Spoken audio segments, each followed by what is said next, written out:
his team, we're going to stand together and fight this disease. I've come this way before, traveled through the open door, circumstances navigated the path, and life happened all so fast. No, it got lonely sometimes. You see, I know we couldn't make it. Even when I'm off beat, I still land on my feet, and nothing can shake me, cause I know life took a hold of me. I never. This is where I am destined to be. I'm not ready to give up. I believe in the miracle of life. Life's a great sing this shit. learn quickly, they'll come for your Make the cake fall games. The play can't take it home. so your grandma can kick your ass. Cause the devil is a lie. I'm Telling you the truth. Hey, it's only what you do. Hey, so things you gotta do. Hey, hey, hey. Fight for millions, take a second, see the blessing in it. For much expected, much is given. One to make the living, now I'm giving back to children. Never let the power come first before your happiness. Yes, you can be the best if you go the distance. Mix a little sweat with your persistence. You know that the best things are never instant. Just shine up, let us see your real truth. Get up, get up, get up your eyes now. It's the moment of truth. No backing down.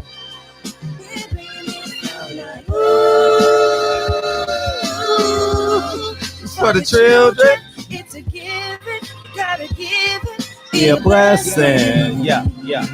This is my personal statement. Run the game like I'm ASICs. Learn to develop patience, determined to be the greatest. Yeah, bobbing and weaving, they changing up like the seasons, indigenous to the grind. So I do it for all my people, jabbing in competition. Never against the ropes, you fighting for recognition. I'm fighting just to promote equality where we lacking. While cancer slowing our road, I'm confident we'll make it. We focus on common So you goals. gotta give back, give love.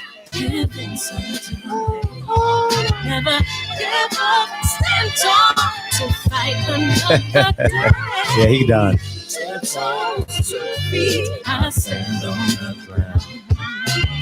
I'm going back soon and fight. One last time, man. Make the cornbread fall. Y'all stomp your feet. Stand up. The champ has spoken today. Cause the devil is a lie. Hey, I'm telling you the truth. Hey, and what you do. Hey, you gotta do. Hey. Hey, I know y'all felt that. Play this shit for your family tomorrow. You know what I mean? Download this shit, the beginning of this shit, and play it for your family, man. Let this be the intro to your home tomorrow, man. Let your family feel this shit. Hey, yo, we going in tonight.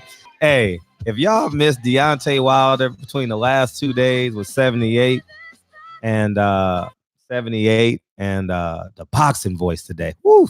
And you know what's cool about the boxing voice is they have a Patreon set up where they actually ask the questions that the fans want. And I think that's pretty cool. So shout out to Ness and Mike Gross. Pretty dope, man. That shit was pretty epic. And I pulled some quotes from there. And Deontay Wilder asked us to do a favor. He asked us all to do a favor today. He said he wanted us to go in on Teddy Atlas. So I always do what I'm told to do. You know what I mean? He said, go in on Teddy Atlas and Big Baby Miller. So feel free to go in. Y'all done heard the hate over the years. God damn, he made a 30-minute video about how bad Deontay Wilder is. It was about 2 years ago. You know what I mean? Deontay Wilder's a myth buster. You know what I mean? As he calls it. And that's the fact. And he wants us all to go in on him. So guess what we doing for Thanksgiving? We gonna abide by a champion, dog. We gonna go in on it. But I got some I pulled some clips, man. But I'm not sure if it's the last video they did. But god damn, they did a hell of a job. 78 and the boxing voice did a hell of a job with the champ. And you can totally tell the difference between people he trusts. Damn, epic shit, man. Epic shit, man. I'm gonna play the clips, dog. I'm gonna play the Floyd clip, and then I'll go to but we'll start with the Floyd clip. Damn. Oh my God. Hey, goddamn. Thanks for the champ for giving us a topic, but Bomac was reaching out on the slide. Yeah, man. So I'll play it a couple times throughout the show, but this is Deontay Wilder on the Boxing Voice. Go watch. It's about a 90-minute interview. You will not be disappointed. I repeat, you will not be disappointed. You guys got 2.5 hours of homework this weekend. You got 78 from yesterday, and you have the Boxing Voice from today. And there's no need for me to call the champ now. I think we got a lot out of it. There's no reason being. If something else comes up, I'll give him a call. But I don't want to be repetitious, you know. And but yeah, here we go. This is his remarks on Floyd Mayweather. Oh, it is Florida. You know how Florida is. You never see them really fighting the black fighters. You don't get on the opportunity. Word. Which I never understood. I thought I was the only person that felt like that. I never understood it because I love to see him against Earl. The champ has spoken. You know what I mean? The people's champ, the LDBC champ, the voice of the people's champ. You know what I mean? I mean, it came out of left field too. I didn't expect it. You know what I mean? But I mean, let's call a spade a spade. You know, I figure we'll dissect it. You guys are more than willing to call in. But let me set the table for the show. We're gonna go back to these clips, but I just want to set the table for this show so you guys know what the hell is going on. We all know about Teddy Atlas. If you're in this chat, you know Teddy Atlas has been, I mean, like, viscerally hating on Deontay Wilder for years. I mean, it's like asinine. Like, it's just, that's like 10% of his media life is hating on Deontay Wilder. You know what I mean? So I'm gonna play the clip. He had a special request. He want us, and if y'all could think of a clever name for Deontay Wilder's fan, because we're more than fans now at this point. It's like I mean, we real life soldiers, man. Like, go to war for this nigga, like, for real. You know what I mean? And so if y'all could think of some cool names along the way to show, you know what I mean? Feel free to chime. But this is what he said about Teddy Atlas. As my Bomb Squad Nation, my fans, or whatever we gonna call it, Bomb Squad Beehive, man, go get his ass, my nigga. Go get him. Sick him, boy. I'm gonna sick my guys off. Yo. So he want us to go in on Teddy Atlas, man. Oh, man. And the last but not least, we all know the bickering that Big Baby Miller has towards Deontay Wilder. I don't know where it comes from. Like, it is beyond my own understanding. And I'll be real. I'm gonna set the table right. I actually tried to call Big Baby Miller about 3 months ago as it relates to this. And I actually bumped into Big Baby Miller at the Fox Hills Mall. For real, I ain't gonna lie. I had a 10-minute conversation with that nigga. For real, no lie. We exchanged phone numbers. It was by accident, not on purpose. I just want y'all, we're not friends. And I was like, man, that was some disrespectful. Word for word, little ass Fred, 310-pound. What's his name? Big Baby Miller. And I was like, man, that's not cool what you said about Deontay Wilder and this girl, man. That's kind of weak shit, man. You know what I mean? That's kind of like some sucker shit, man. Like that's not some real nigga shit. You know what I mean? Word for word. I'm telling you guys, for real, for real. And it's just me being a man, you know what I mean? And it was, and he said, nah, I'm just, I'm going to paraphrase to a quote. He said, nah, I'm just trying to, he says, nah, that was 50 Cent. He kind of deferred to 50 Cent. That's what he said. He deferred to 50 Cent, man. He said 50 Cent kind of took it out of proportion. I said, man, that's not cool shit, man. You don't bring your woman to a gunfight, man. You know what I mean? And then he said, man, I'm just doing it for PR or whatever the case may be. But now I think it's just visceral hate at this point. You understand what I'm saying? And Big Baby Miller could have been the king of Brooklyn. He could have been the king of New York, because I think everybody beats Anthony Joshua on that night. Luis Ortiz, Deontay Wilder, Andy Ruiz, Big Baby Miller. I think everyone beats him, but let me play the clip for y'all, and we can talk about all three when you guys call in. I just want to set the table for everybody coming in.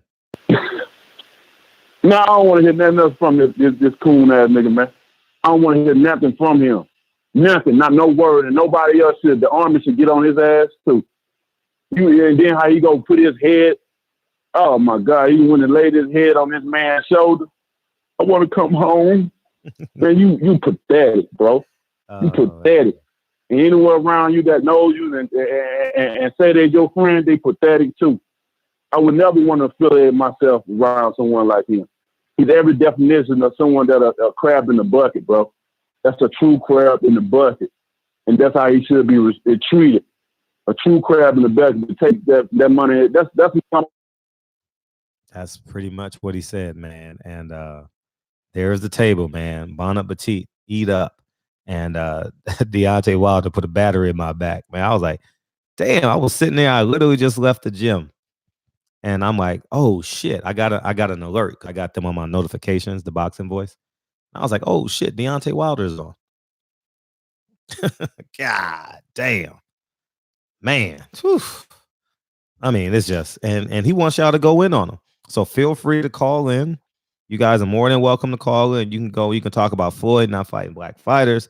You can talk about Teddy Atlas. I mean, just hate for years. I mean, it's not even to the point where you say, well, I don't think he can beat Anthony Joshua. Well, I don't think he's gonna beat. It's like, it's insane what Teddy Atlas. I don't know what he has against him, but that's what it is. Yeah. These are the clips from the Boxing Voice interview. So yeah, man. So feel free to go to that interview at some point tonight, and you will thoroughly enjoy it, man. And as you're stuffing the turkey and shit, you know what I mean? Tomorrow morning when you stuff in the turkey, man, you'll thoroughly enjoy that, man. We gonna barbecue Teddy Atlas. That's right. You're more than welcome to, dog. Feel free to call in. And I think the phone lines are open, so feel free to call in if I'm not mistaken. Yeah, and yeah, have fun with it, man. But I think Teddy Atlas. See, I don't know him. See, I've never really spent any time with Teddy Atlas. I've interviewed him. I've sat next to him next to one fight.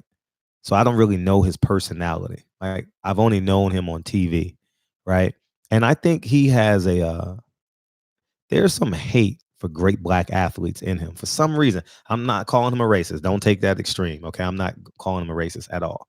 But I think that he has a level of hate for people that, hold on, let's get. What you want to hear? Let my 10 to B12, double check the details. Gotta cross my T's and dot my I's or I can't sleep well. 914, what's up? What's up, Fred? What's up? How you feel? I'm feeling good. What up with you, man? What's up with this Floyd hate? I don't have no Floyd hate. This is a quote, man. I'm just not seeing how this is some black unity thing. Where... All right. Peace. Let my 10 to B12, double check the details. Gotta cross my T's and dot my I's or I can't sleep well. 504, what's up? Man, what's up? Hey, what's up, man? How you feel? All right, so we going in on Teddy or we going in on You can pick anyone. You can pick anybody. I'm gonna say Teddy, man, because I've been not liking him for years, man. He's been going on black athletes for years and years and years. Mm-hmm. Wilder ain't the first, and he damn sure ain't the last. Teddy, I don't know what's up with him. I don't know if he's an undercover racist. Mm-hmm. I don't know what's up with that dude, but I don't like Teddy. Mm-hmm. And it's really as simple as that, man. And Big Baby, like Wilder said, he's a fucking he's a cool man. It's really nothing else you can really say about him. And that's my call, man. Keep doing what you're doing, man. I love what you're doing, brother. I appreciate you. Keep motivating black men. Oh, I will. Just keep it up. Can't stop, won't stop. You know what I mean? Appreciate you. 914. You got to put a $20 super chat if you want to come on the show. Fuck that. You're not getting on this show. Fuck. Put a $20 super chat. You want to talk? $20. So, anyways, man. It is what it is, dog. We got I can't believe, man, people calling in mad at me. Do I think it's true? There's some truth to it. Hell yeah, there's some truth. Big Baby Miller goes out of his way to talk about Deontay Wilder. You know what I mean? I just taste tested the sweet potato pie and shit. So I got like slight indigestion and shit. So if I'm I kind of scarfed that whole down, you know what I mean? I ain't even chew the whole. I just put the whole damn shit in my mouth. You know what I mean? But he just goes out of his way. No one was even checking for Big Baby Miller. No one was even checking. And he said there was a fast count. Come on, Big Baby, dog. Like for real. For real. Like calling him Big Baby is like calling him delicious at this point, right? Like I shouldn't be calling no grown man Big Baby. Like, come on, like for real, for real. The last nigga I know that named Big Baby, he cried for the Boston Celtics. You know what I mean? He cried. He literally cried. Kevin Garnett made that man cry. And I genuinely believe Deontay Wilder knocks him out. Deontay Wilder knocks Big Baby Miller out. Easy. Like easy. Like, that wouldn't be like no, so but at the end of the day, he's chasing for it. Like he's literally looking for it. You understand what I'm saying? And it is what it is, man. He just going to be a man about his shit. You know, he going to take like he want to fight a fan. Big Baby, you want to fight a fan and lose the rest of what you got? If you would have touched that fan, you know how much that would have cost you? Come on, man. You like at some point you got to just be a man and take it. You cheated. You took 3 or 4 drugs. It was a fucking cocktail. You understand what I'm saying? And you got to stand up and be a man. You know what I mean? You're gonna be out of boxing in a little bit. If Big Baby Miller lose one fight, he's gonna be making $10,000 a fight because he's gonna be begging. And we all know the last visual we seen of, well, not the last, but one of the very last visuals we seen of Big Baby Miller is him leaning on Eddie Hearn's shoulders, and Eddie Hearn laughed at it. If you go watch my interview when Eddie Hearn was in LA, he was like,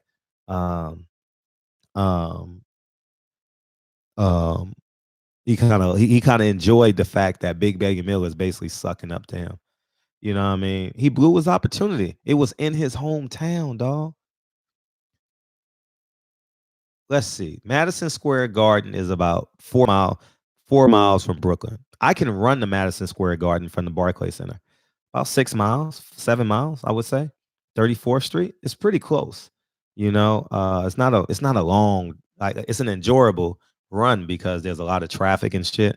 But the last time I was there, I ran across the Brooklyn Bridge to Manhattan, and it's easy. You know, it's an easy run. But he should be looking in the mirror. Everybody, like for real. I don't care if you're a reporter. I don't care if you his friend. You got to sit Big Baby Miller ass down and tell him you blew it, nigga. Fuck it, you blew it. You got to rebuild and reload and come back stronger. You got to embrace all the hate. Because you talked. Listen, Big Baby Miller talk more shit than the nigga that's in front of everybody's liquor store. Like for real, for real. You know what I mean? And he's that's just the truth. You know what I mean? So that's Lincoln coming in. But it's just these are the facts, man. And I don't feel sorry for the dude. Like I will never ever feel sorry for a millionaire that loses everything. I don't.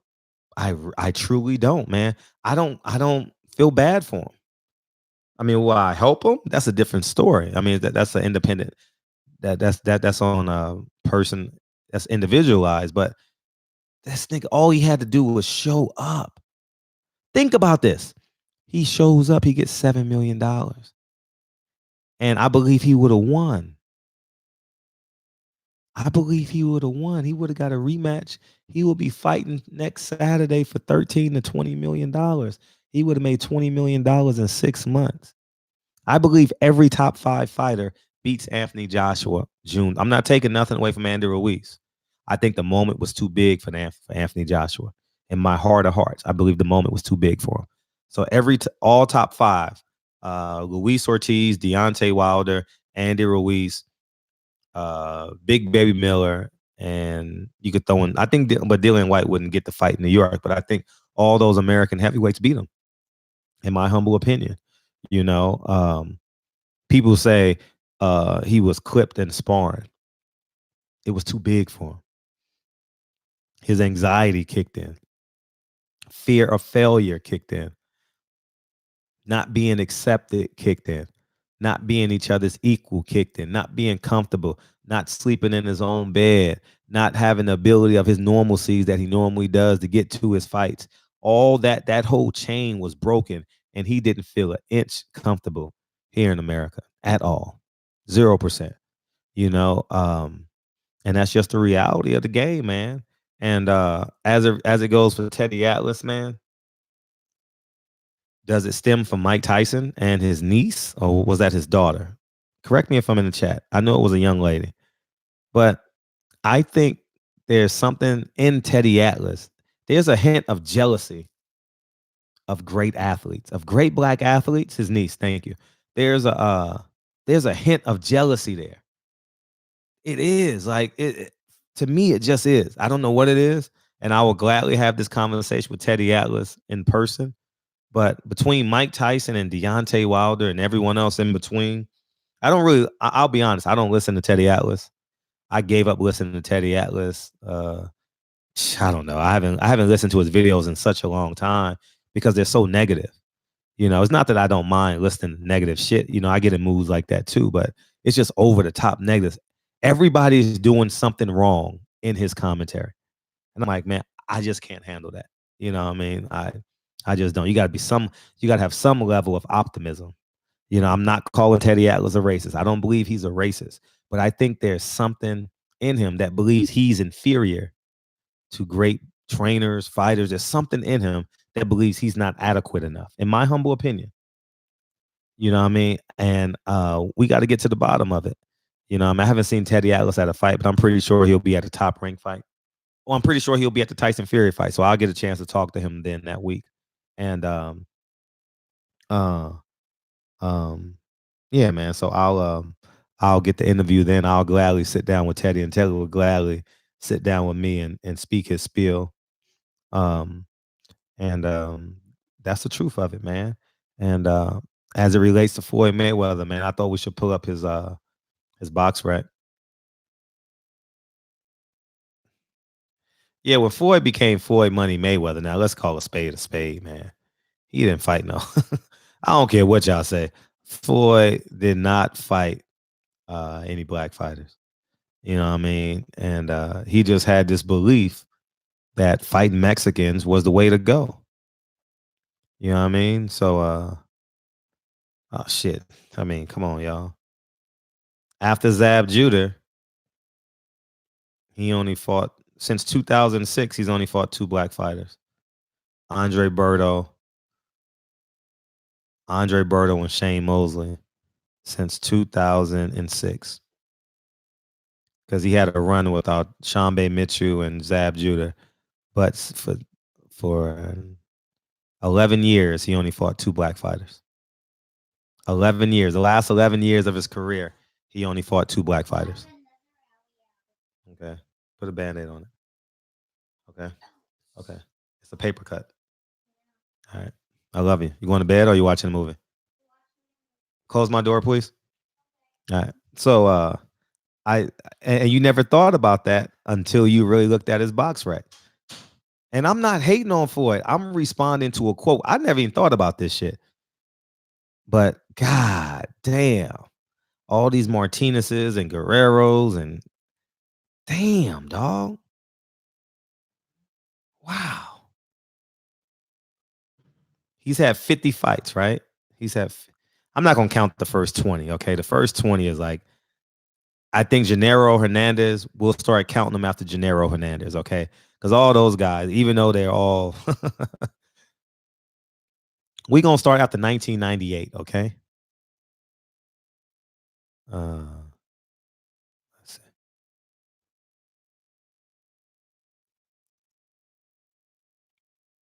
All right, I can't see the chat. So if you guys put something in the chat, I can't see it. Okay, I'm gonna go through it. After Gennaro Hernandez, right? That was his first belt, right? If I'm not mistaken. I think he won that in Las Vegas at the Hilton, if I'm not mistaken. Right? All right, let's go through it. What did I say I'm starting at? Shit. After Gennaro Hernandez. Where the fuck is Gennaro Hernandez? All right. Two. Justin Juco, that's one. 2, Emmanuel Augustus. 2, 3, Ndongo. 4, Corley. 5, Shambe Mitchell. 6, Zab Judah. 7, Shane Mosley. 8, Andre Berto. Let's see. Gennaro Hernandez. From 1998 to, y'all not going to believe this shit. From 1998 to 2017, 20 years in the game, he's only fought 8 black fighters. Y'all never thought of that shit. I never knew that shit. I mean, you hear the rumblings and shit, right? Oh, Floyd don't fight black fighters. Well, there you have it. These are just facts. You know what I mean? 8 black fighters since 1998. 8 black fighters. Wow. Damn, I never knew that. And I'm not hating on Floyd. I'm not telling, this ain't no tear down for, I'm just spitting facts. And it's sad that people get upset that these are the facts. Floyd don't fight black fighters. And I'll say this too. To every welterweight, there are friends of these fighters that are watching this show or that will watch this show at some point. Do not let him come into the welterweight division. I repeat, do not let him come into the welterweight division and steal your money, steal your time, and steal your fame without you calling him out. Danny Garcia, Manny Pacquiao, Earl Spence, Sean Porter, and everyone else in between. You got to call them out. You ain't going to come in here and steal this money now. You know what I mean? And that's just the reality of it, man. People, and I'm not, this ain't hate, but this is just, I'm just tired of being robbed. I'm tired, boss. I'm tired. And I don't need no fighter in my life. No fighter is bigger than barbershop conversations to me. I don't need no specific interview. I'm not chasing no friendships. You don't interview with me, you don't interview with me. It's okay, but I'm only spilling the facts. I'm not talking about Floyd and All Lives Matter incident. I'm just stating what I saw on BoxRec. And if you're offended by that, DM Floyd. You know what I mean? Floyd's goal is to build up a Latino fighter, right? And then beat him. Yeah, I said he did it with Canelo. He stole money from Adrian Broner. I don't know why Adrian Broner allowed. I mean, well, obviously he's gonna get paid much more, so that was an easy decision for Marquez. And all right, give me a kiss. Give me a kiss. Give me a kiss. I started my show a little bit too early. What, man? Yeah. Mm-hmm. So I think that where was I at? Give me a kiss. My daughter never wants to kiss me, man. That's funny. Excuse me, y'all. It's bedtime.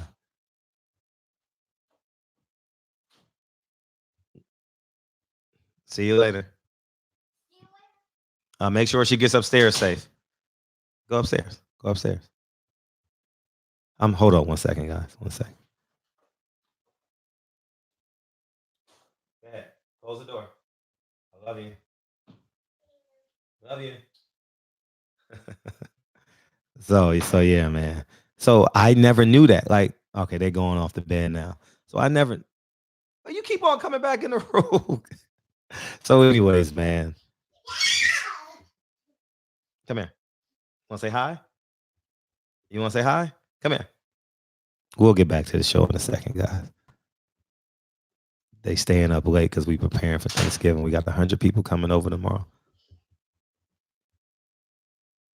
You want to say hi? Come here. So, where Lonnie at? What Lonnie? Speak your mind. What up, town? Lonnie. So yeah, man, I literally never knew this about Floyd. I never knew that. I never knew it. I never knew. And this is all new to me. Yeah, come on. Okay. Good night.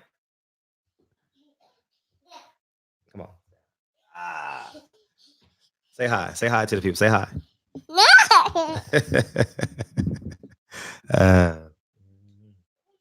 All right. Good night. So that's what happens when you have your office in your house. When you work from home, man. Turn up, legendary Top Cats. Oh man. Yeah, we got about 100. We got 2 turkeys.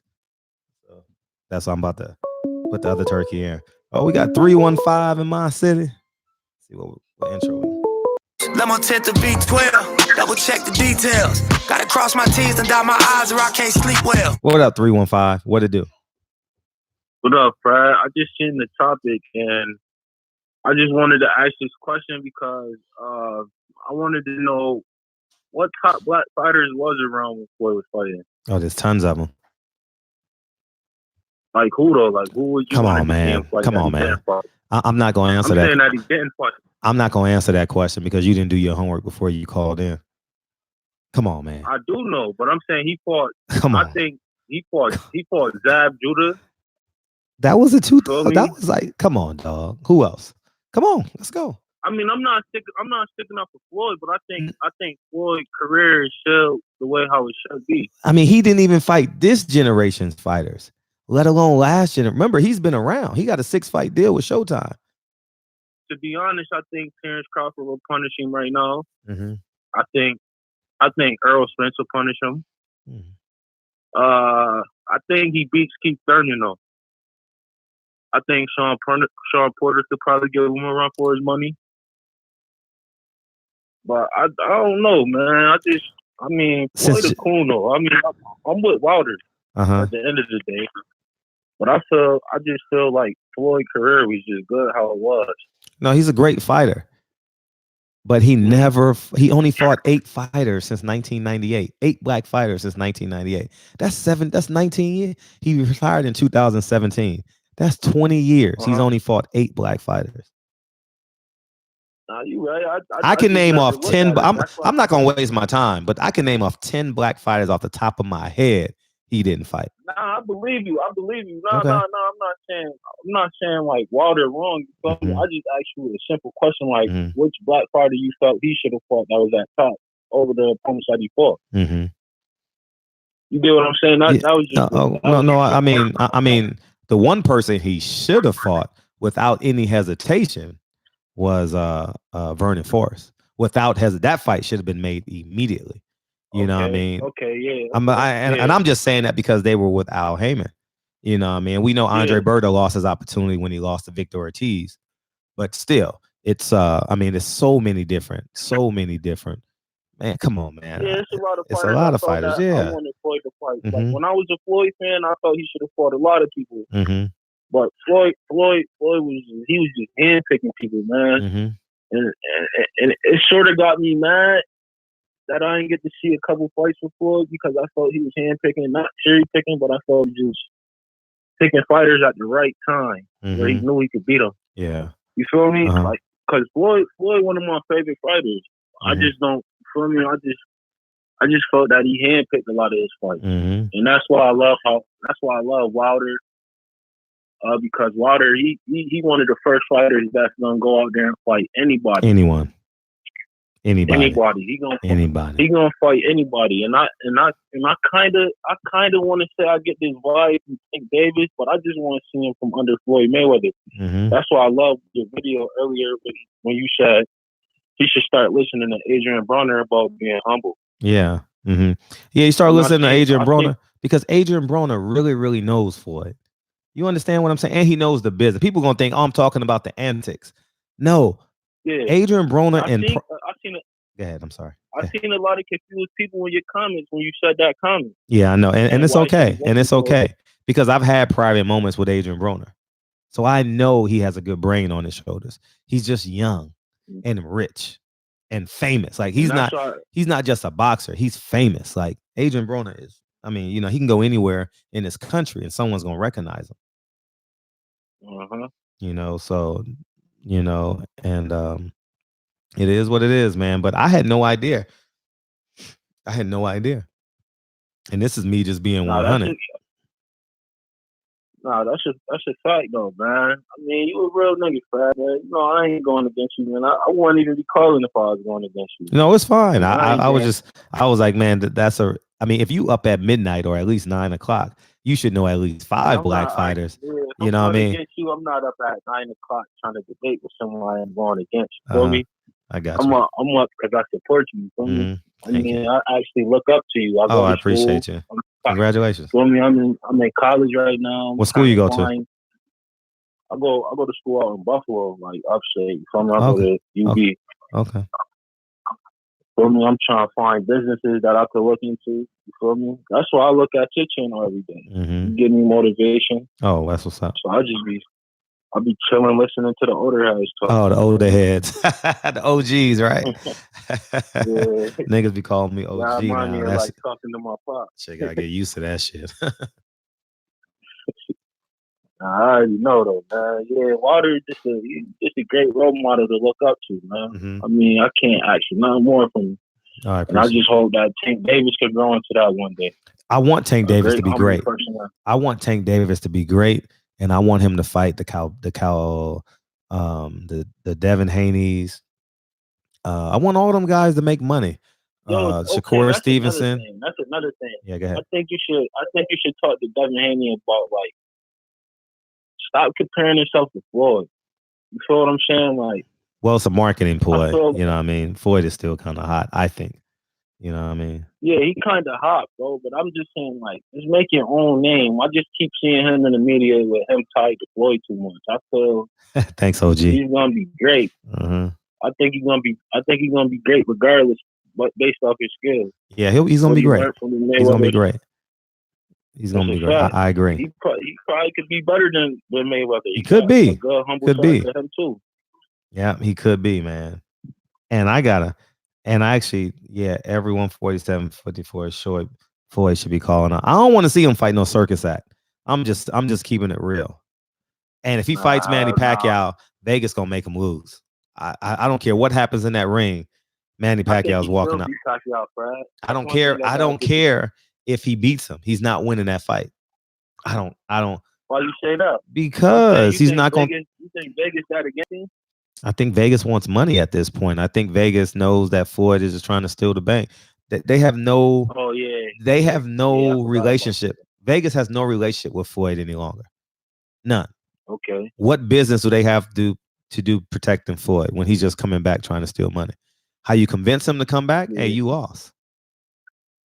You better come avenge your loss. And if Floyd loses, if you thinking like that, then he ain't even gonna get in the ring because you know he probably thought about that already. Oh yeah, he knows. They don't care about Floyd to the point they did 5 years ago when they knew they needed him to show up May and September. You know, and but man, at the end of right now, Floyd's career, he came out his last fight with a ski mask, and we celebrated him because we thought that was his last fight, and that was his victory lap, right? We accepted that.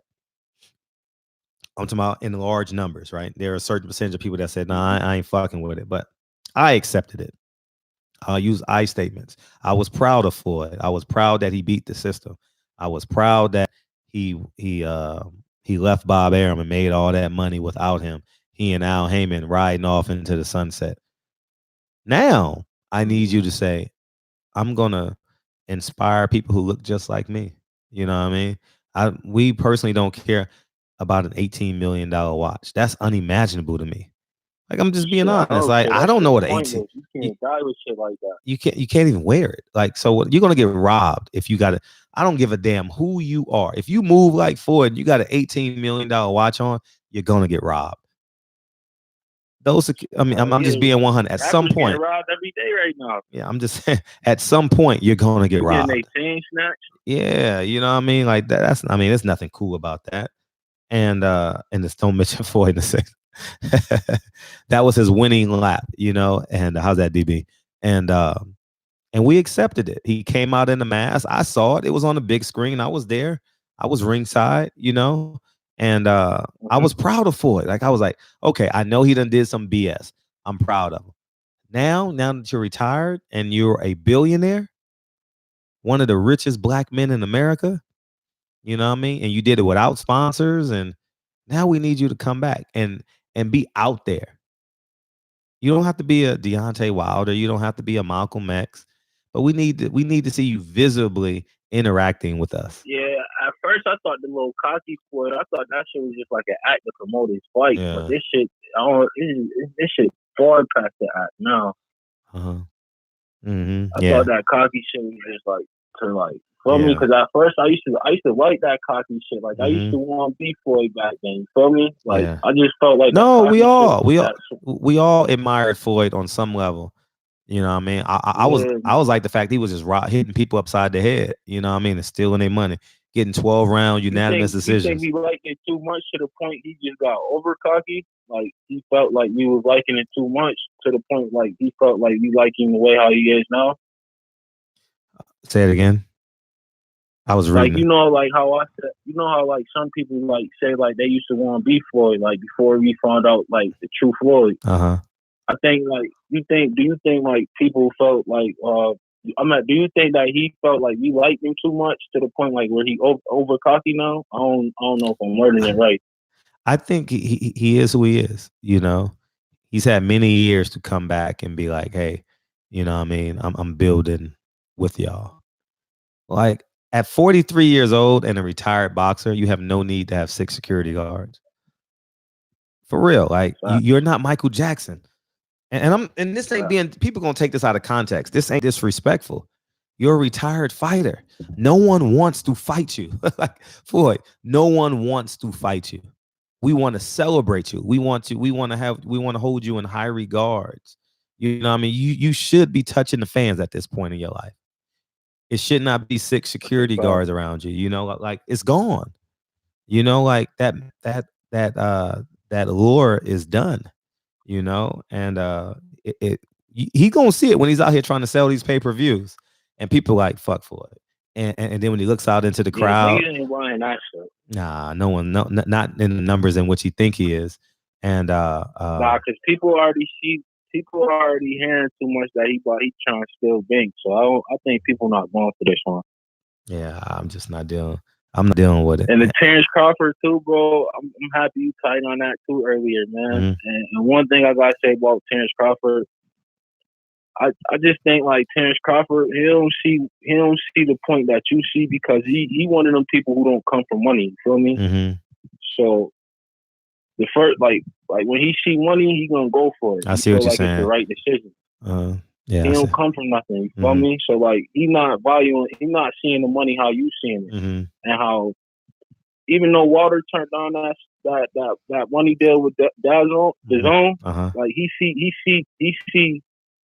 see like I don't know how to word it, but like he sees the long game. He know the right money to take. Yeah, the long game. He does,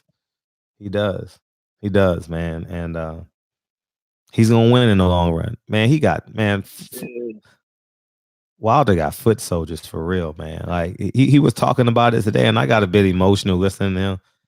You know what I mean? And it's just insane, like the support he has. It's not even like fans, like it's like niggas, like he's like your big brother. You know what I mean? Like he's the leader of the Crips or some shit. You know what I mean? Or the Bloods. You know what I mean? For real, dog. Like it's not even on some fan shit. It's like on some real nigga shit. Like we're gonna be great to our mothers. We're gonna be great to the women we love, and we're gonna love our kids. And like he is the mere essence of that. You know what I mean? And that's what he exudes. Build in your community. Love your brothers. You know what I mean? Be grateful. Be thankful. He's not even on that. Shit, I love Walter, man. Yeah, we do. Man. We do. I won't tolerate I'm loving the conversations I've been hearing over the weeks about Wilder. Yeah. Man. I just I don't know, man. I couldn't wait for this fight happen, man. You ain't know how long I've been waiting for this fight to happen. He is a black superhero. And this shit happened. And history was made. And I just seen a little topic on Blue Blood Live yesterday. They was comparing him and Muhammad Ali in the ring. Who would you pick? To fight? Yeah. I'm saying, like, if that fight was to happen. I think Wilder times him. For real. Like I think Wilder times. I heard the co-host on Kurt Sugar. Blue Blood Channel. Yeah, okay, that's his name. All right. He was saying some shit like, cause like he said something smart. He was, cause I've never seen like Muhammad Ali actually fight. I've seen like a little bit of highlights and like probably like 2 matches or some shit like that. But he was saying like Ali shoot like them little jabs, like where he twists his fist and it cuts your eye open. You feel me? Yeah. And I'm saying like if you do shit like that, like how he's saying like and he crafty too. Saying like, I don't know, that'd be a good fight, but I think water is sleep. Muhammad Ali, God bless your dad. Yeah, I mean, yeah, Ali got caught a few times. What, he got 5 losses? 5 or 6 losses. Yeah, Ali had 5 losses, right? And he lost to punchers. You know what I mean? He lost the first fight to Sonny Liston, if I'm not mistaken. Frazier, you know what I mean? Larry Holmes, I forget. That was at the end of his career? No, that was that's what made him. You know what I mean? Like that at Madison Square Garden. You know the picture. You know, so I think that I think Wilder times him, man. Foreman too, right? Yeah, prime and prime. Yeah, let me go to his box rec because I don't want to lie because I ain't looked at his shit in such a long time because it kind of bleeds into me with history. Muhammad Ali. Let me go to it.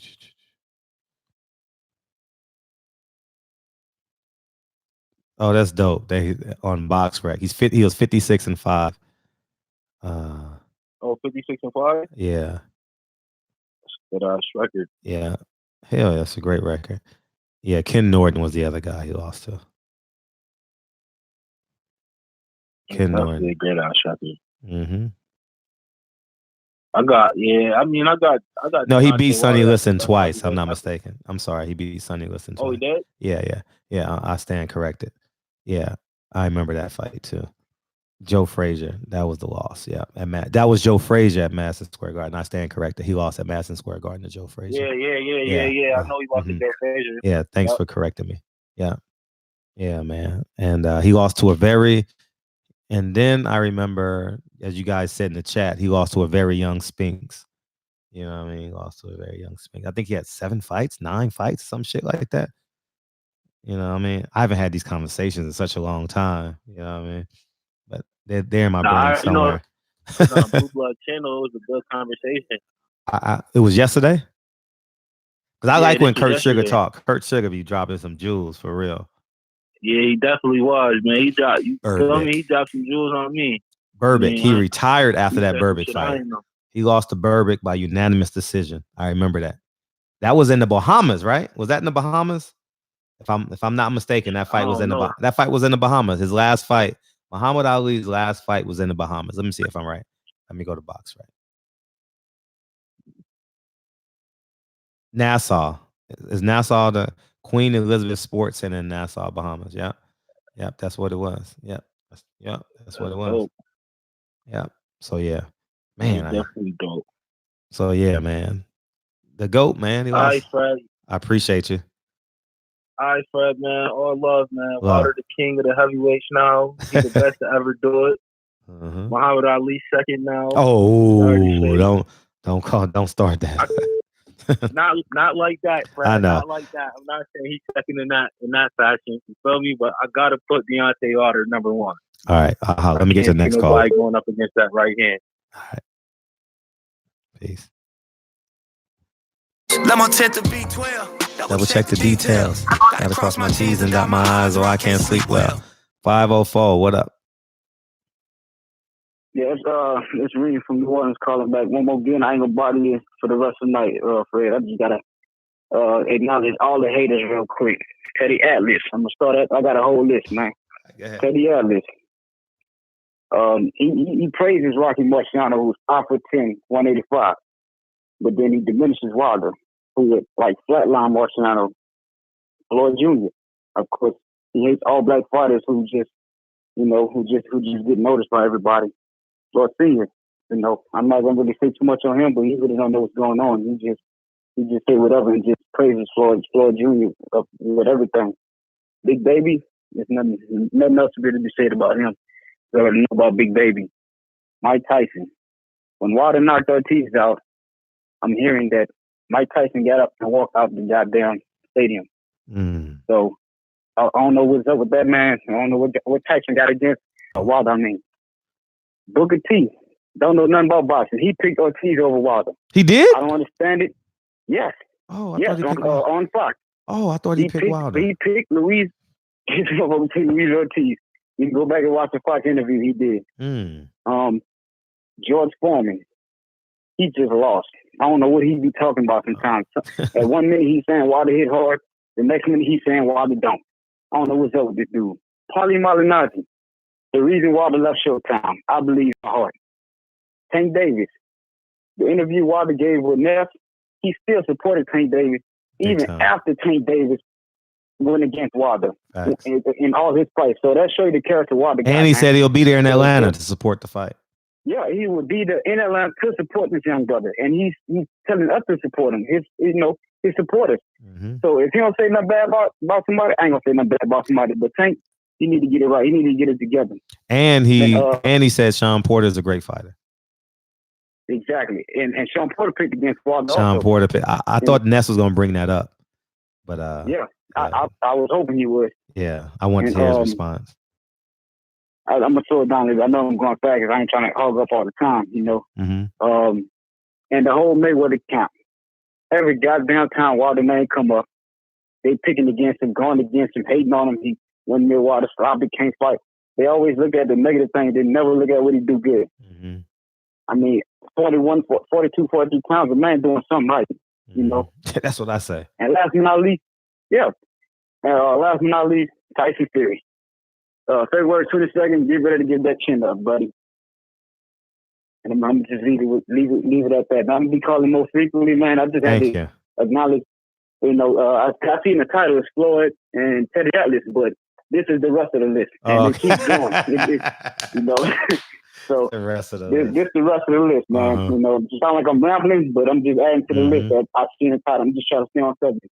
But I appreciate you, man. All the and time. I'm just gonna listen in, man. Keep doing what you're doing. Thank you. Peace. Oh, Sean, someone said in the chat, Sean changed his pick the night of the fight. I didn't hear it, and I'm not, you know what I mean? Yeah, solid call for sure. I didn't hear that, so I can't speak on it. But let's see what we got. Lemon tint the B12, double check the details. Gotta cross my T's and dot my I's or I can't sleep well. What up? Yeah, what up, Fred? How you feel? How you feel, big dog? You feeling good? Good, man. You got to work, you know. Background noise. Hold on. Can you hear me? Yeah, we got a lot of background noise. Hold on. Yeah, what's up? Can you hear me? Hello? Yeah, go ahead. Hello? Yeah, I can hear you. Oh, yeah. So, yeah, like I said before, man, I got a couple of things I want to say. To Teddy Atlas, fuck Teddy Atlas, man. That bitch-ass motherfucker. Sorry for being a little irate, but, you know, this dude is always biased for his white fighters, never for the black fighters. And you know how it is, like, how I feel about the whole situation with Floyd. You know, I always had issues with Floyd because of his cockiness, and now that I'm seeing him for his true colors, to be honest with you, I hope he does come back next year so he can lose. Wow. Like I don't even like to see my brother lose. But at the end of the day, man, he only kills for himself, man. And when you kill for yourself, what are you going to attract bad karma? You're not going to attract any good karma from others, all for yourself. So you know, I'm really done with it. I support all his fights. You know, I bought all his pay-per-views. Me and my dad. You know what I'm saying? So that's how I feel about the whole situation. So if you go against Manny Pacquiao, I agree with you, Fred. Manny Pacquiao is going to leave the NGN Graham winning that fight. Yeah. I believe it. He's winning that fight. So you know what I'm saying? So you know, but as to Deontay Wilder, he is the Muhammad Ali of this generation. Period. I don't care what nobody says. He is the Muhammad Ali of this generation. He don't even need to get approved upon his ex-wife. Salute to his ex-wife. I can't wait to buy her book. You know, but he is the Muhammad Ali. He is. Like I don't know any other fighter, and I say that's because when it comes to the media as the diaspora, Muhammad Ali was the main reason why, or was the main reason why the American media does not support black fighters to this day. They never did after he retired, and they never going to from here on. So it's up to you, friends, 70 Sports TV, and the others to keep lit that torch. You understand what I'm saying? Yep. You gotta lit that torch because the white media is never going to do it. Especially Max Kellerman. I recently watched the Max Kellerman video. They were talking about the heavyweight division getting rising up again. They didn't even mention Wilder's name. Wow. And this motherfucker Kellerman was talking to George Foreman. They didn't even mention Wilder's name. They mentioned Anthony Joshua. George Foreman was caping and cooning, hoping that Joshua will beat Ruiz. Well, we'll see. That's all I want to say, Fred, man. I salute to you, and I thank you for everything. Putting in that work, okay? Thank you, brother. Appreciate you. All right, take it easy. All the time. Bye. Yeah. Yeah, he knows the sports. Just hit me. 3-8. Yeah. I may even go to that game with you. Not with you, but you know what I mean? I may even go to that game. That's winding down the regular season. Maybe we can do the show. Oh no, because the game ends at 10. So no, we can't do it. But yeah, we'll get up for sure. Lemon tint the V12, double check the details. Gotta cross my T's and dot my I's or I can't sleep well. 860, what's up? Hey, what up, Fred? How you feel? I'm good. How you doing, man? Thanks for asking. Great. Hey, man, I just want to touch in on that Floyd Mayweather topic real quick. I'm not gonna hold you, but I wanted to say, how do you feel Floyd Mayweather would compete against the top competition now? Do you think his skill set is good enough at this age to still compete? At this age, at 43? Yes. No, I think the only person you can probably beat is Danny Garcia, because Danny Garcia isn't good enough, because Danny Garcia won't take the lead. He's a true counterpuncher. I think Terrence Crawford mows him down. I think Errol Spence beats him up. I think Manny Pacquiao is just gonna win because they want him to win. He'll throw more punches, be more active. And who's it? Sean Porter or Maul. Sean Porter or Maul. You think so? Yeah, I think. I don't know if he'll land punches, but he gonna maul him. Like, I don't know if they'll give him the victory, but Sean Porter will maul him. He'll maul. Yeah, I think so too. Like, he's gonna run through all that work. He's gonna, even if he hit, you could tell, even if you hit Sean Porter, he's coming. You know what I mean? Yeah, I agree with you on that. Mm-hmm. So I think he might be able to outpoint Danny. He might be able to, because Danny is a true counterpuncher. Like you got to push his button for him to throw a punch for real. You know. Right. Mm-hmm. But Danny got that hook though too, man. Yeah, he got the hook. I don't know. He might catch Floyd. He can. You know. Right. And then my next question was you were saying like how even I didn't know that he only fought 8 black fighters from since 1998. What was that, 1998 to what? 2017. 2017. Wow, I didn't know that either. Me either. That's scary. My question is this: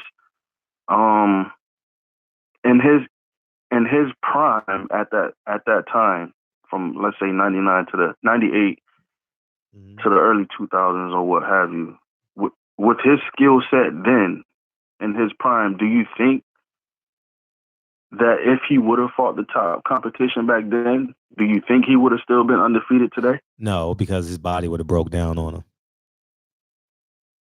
His body would have, because you got to throw 70 punches around to have a chance against Paul Williams. Wait, that's Paul Williams. That's in the wheelchair. Yeah. In the wheelchair. Yeah. Okay. I thought he was. I ain't gonna lie to y'all niggas.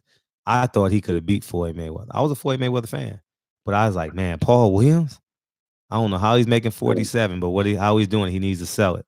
And I just thought he was too long and too busy. Paul Williams fought like a Mexican dog, a highly skilled Mexican, throwing 100 like a featherweight. You know what I mean? Right. Yeah, he was active, man. Paul was special, man. Paul was special, dog. But you know, I don't know if you if you recall that when Floyd fought Mayweather Augustus, I thought that was Floyd's toughest fight of his whole career. Yeah, he even said that. A lot of people don't bring that up. Emmanuel Augustus, yeah. Emmanuel Augustus, he gave Floyd a run for his money, man. He did. He just lost every round by a hair. But yeah, Floyd told Kevin Kelly back in the locker room, "I'll never fight him again. That was the toughest fight of my life." Kelly, it was to me. Kevin Kelly, go. That story is on my channel. Kevin Kelly tells that story on my channel somewhere. Okay, yeah, I gotta go back and check that out. And yeah, I want to say, man, big ups to Deontay Wilder, man. Yeah, you can't help but love that dude. That man is amazing. Mm-hmm. He amazing, man. Even when the way he talked, the way he carried himself, it just. I mean, he for the culture, man. Period. I love it, and I love that he inspires me, man, daily.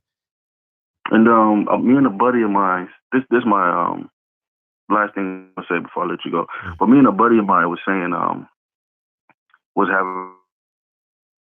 Damn, I'm losing you when you're making kind of like a debate. He was saying that he think Wilder or Tyson hit harder than Wilder. But my thing is this. Not even close. With Tyson at that time, Tyson threw a lot of combinations. But for Wilder, it only take one punch, man. With no setup. With no setup. He ain't tenderizing the body. He's just throwing the right hand, dog. I'm riding with Wilder all day, man. All day long. Wilder beats Tyson, dog. I think so too. There's nobody that can beat. I mean, he's gonna lose along the way if you line him up with all the greats, because they're just gonna beat each other up. But I'm saying he is not a real underdog against anybody throughout history. Right. Because he can time you up. Like people think heavyweights just fight like featherweights. They don't throw 80 punches a fight. It's too much weight. It's too much mass. They throw 30 to 50 punches around it, if that, And if you got someone fainting the right hand that will leave you paralyzed, you ain't gonna throw. You're gonna be very conservative in your punch output. Yeah, I agree. And Wilder has a chance against anybody in the history of boxing. Because I think so too, man. Because he got that equalizer. It's right hand, dog. And once you catch it, if you've ever sparred somebody and you've caught they punch, you're like, oh shit, how much longer I got in this round? Like shit, I got to find like just the pressure of catching a punch. You know what I mean? That's some scary shit, man. Yeah, it is, man. That shit ain't no fun. That shit ain't no fun at all. You know what I mean? So keep doing what you're doing, right? Appreciate you. All right, man. All right. So here's the quote, man. We're in the second hour. So here's the quote that I thought of. I'm gonna rewind the show because we only had about 70 people in there last time. We doubled that now. So here's the quote of Deontay Wilder on Floyd Mayweather. Florida. You know how Florida is. You never see them really fighting the black fighters. You don't get them the opportunity. Word. Which I never understood. I thought I was the only person that understood felt like that. I never understood it because I love to see him against Earl. All right, now here's the other one with Teddy Atlas. So you guys have options tonight. Feel free to tweet and post on Big Baby Miller and Teddy Atlas Instagram and Twitter account. Here's Teddy Atlas. Deontay Wilder wants y'all to do this for him. As my Bomb Squad Nation, my fans, or whatever we gonna call it, Bomb Squad Beehive, man, go get his ass, my nigga. Go get him. Sick him, boy. I'm gonna sick my guys on him. Yeah. So he wants y'all to go get Teddy Atlas. So make sure y'all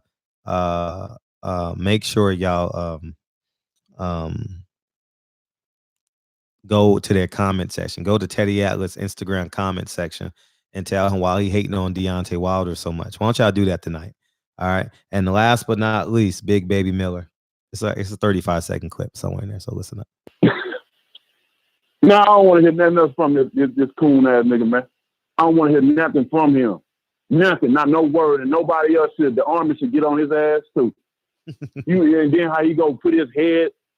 Oh my God, he went and laid his head on this man's shoulder. I want to come home. Damn. Man, you pathetic, bro. You pathetic. And anywhere around you that knows you and say they're your friend, they pathetic too.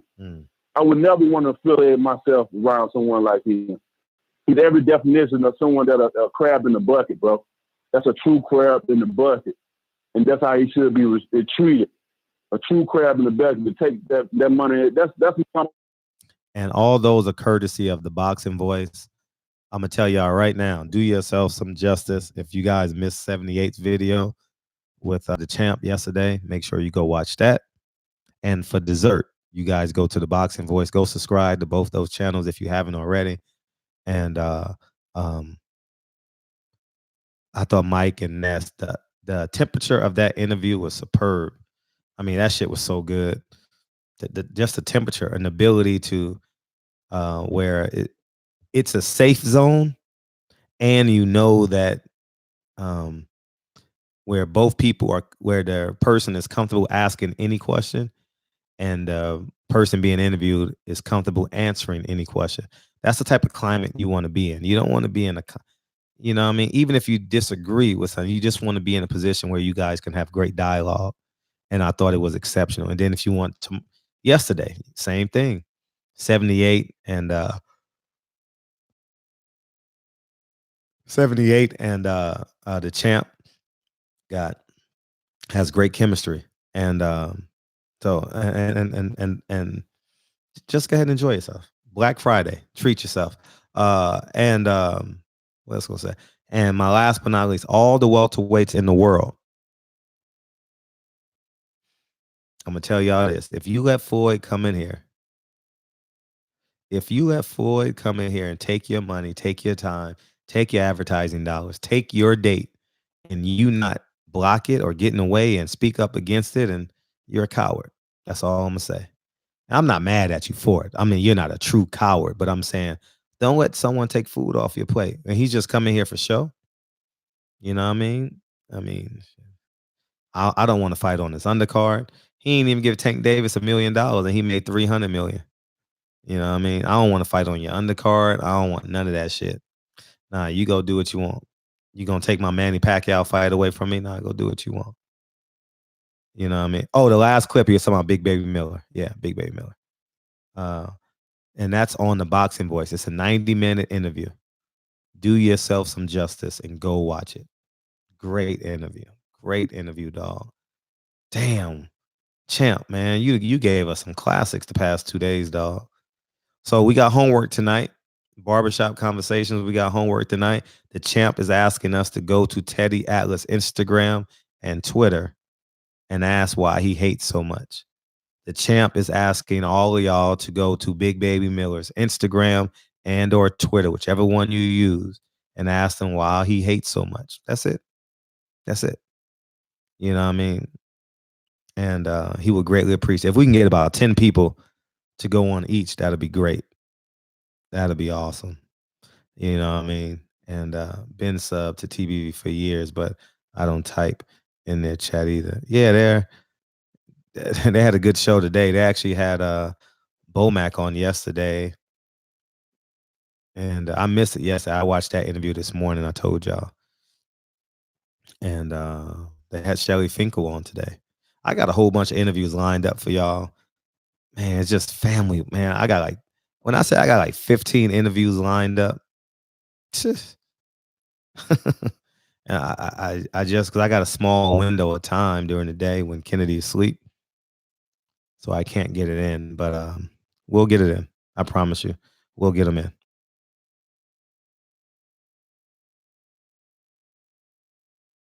So yeah, man. Oh, really, DB? I don't know nothing about that. I ain't never heard that. Fern, what up? Do I know you, Fern? You say yo, Fred, like you know me. Is that Fern? I don't know if that's the Fern I know.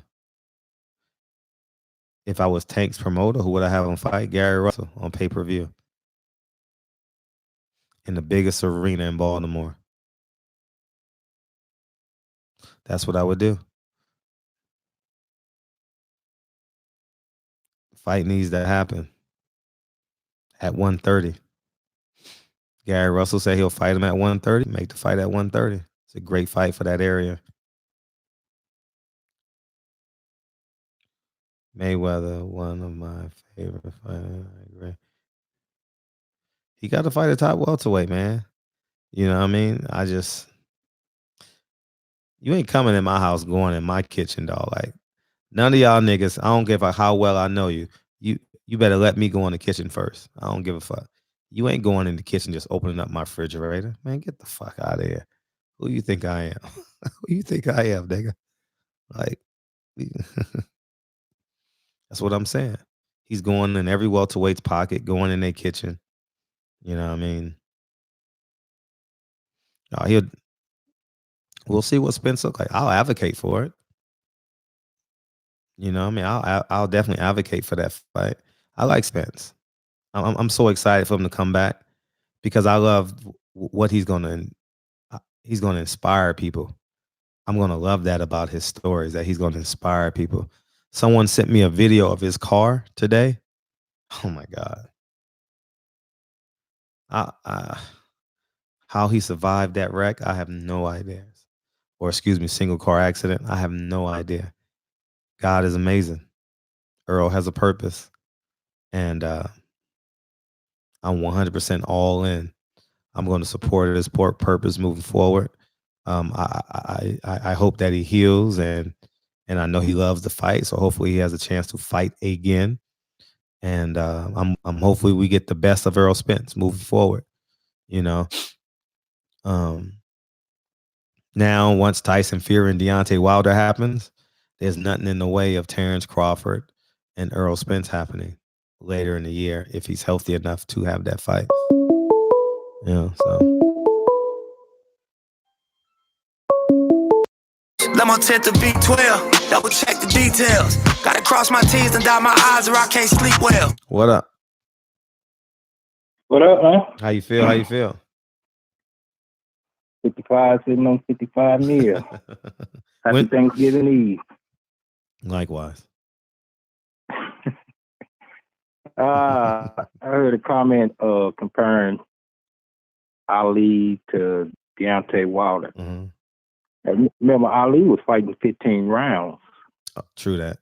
Back then. Mm-hmm. And yeah, true, he was losing to a lot of punches, but he avenged those losses. In 8-ounce gloves, 15 rounds in 8-ounce gloves. Exactly.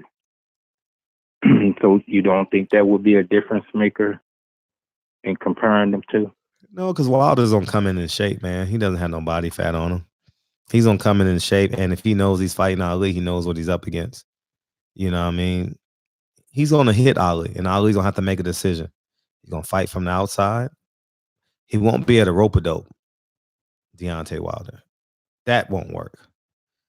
You know what I mean? And I don't know, man. I just think that I don't know. It's a good fight, though. It's a good fight. Vegas will have Ali the favorite, naturally.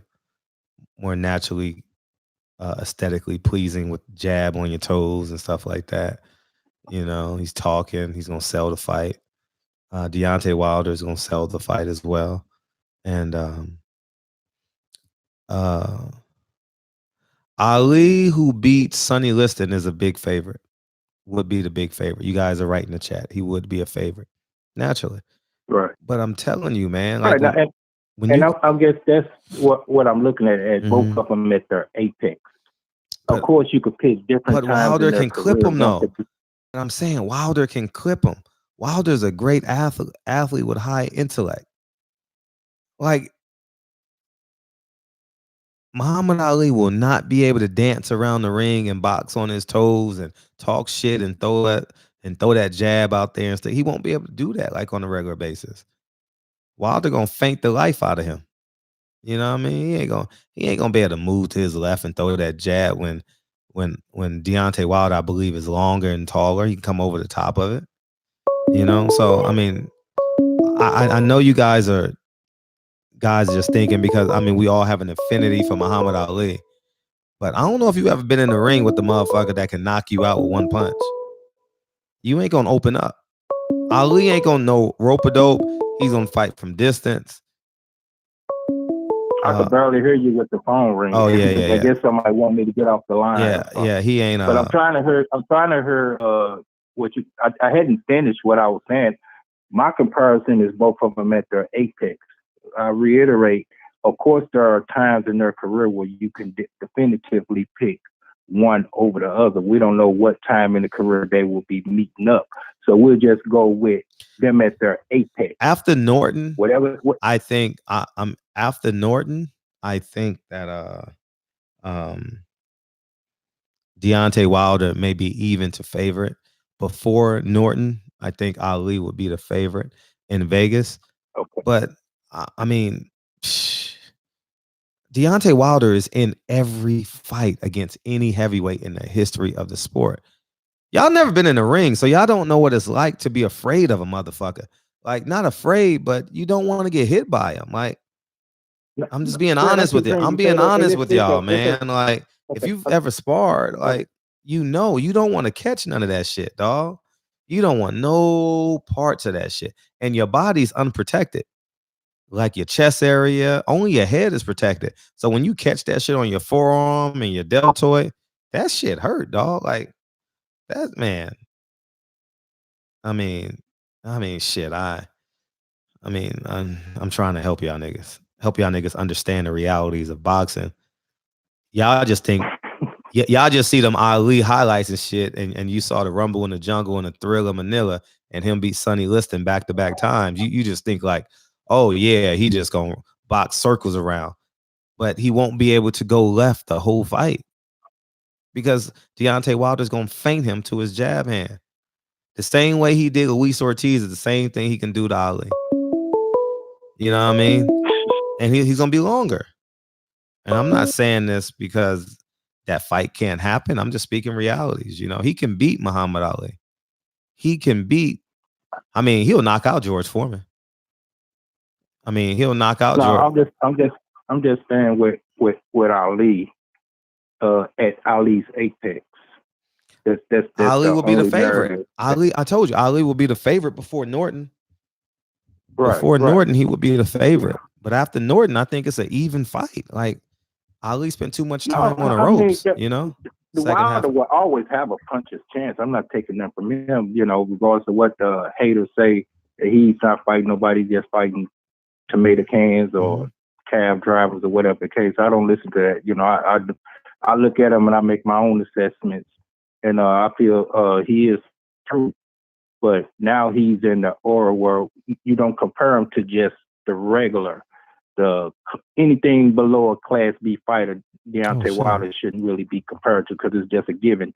He's going to go in there and do what he do. So now he's done into the platform to where he's to be compared to the greats. So I heard what people say about him against Tyson. You know, it's all the greats. You know, Ali and But I was on one of the other things that somebody brought up something, and it's going to ruffle some feathers. It was like, well, Wilder was in the Klitschko era. What was up with that? Why that fight didn't come into fruition? And Klitschko didn't want to fight. One of the Klitschko, I was told Klitschko didn't want to fight. Klitschko didn't want to fight anybody. He just wanted to fight journeyman. Klitschko didn't want to fight nobody, man. He wanted to stay over there in the UK and be the king of his castle, which is fine. Right. You know what I mean? Well, you don't mind sharing that source? Where you get that source from? Because this is breaking news to me. This is old news. This is old news. They were sparring partners at some point, if I'm not mistaken. And Deontay Wilder wanted to fight before the Bermain-Stavern fight. He wanted to fight him for the title. And if I'm not... Wilder called him out. Yeah, because didn't Shelly Finkel represent him or something like that? If I'm not mistaken. I don't know. Like I said, I'm just not because I forget who I was on, and someone I was just listening to someone. Yeah, so maybe they didn't have their. He asked for the fight, but they was like Deontay Wilder talked about that as well in some interview. But he asked for the fight, never got it. Just based off of Deontay Wilder and how he's moving, he ain't never ducked nobody. Like, for real. Like, he rematched Luis Ortiz, dog. I don't know no fighter that would rematch Luis Ortiz in any weight class or a Luis Ortiz type. You don't see no one rematching Sean Porter, do you? Sean Porter is a life-changing fight. You realize how great you are. You don't want to be challenged like that. It's clear people are ducking Ortiz. Deontay Wilder is the only one that's Yeah, let me take the stepping next up. call. Let me take the next call. Okay, then. All right. All right. Appreciate Man. you. Thank you, brother. Oh, you hung up 337.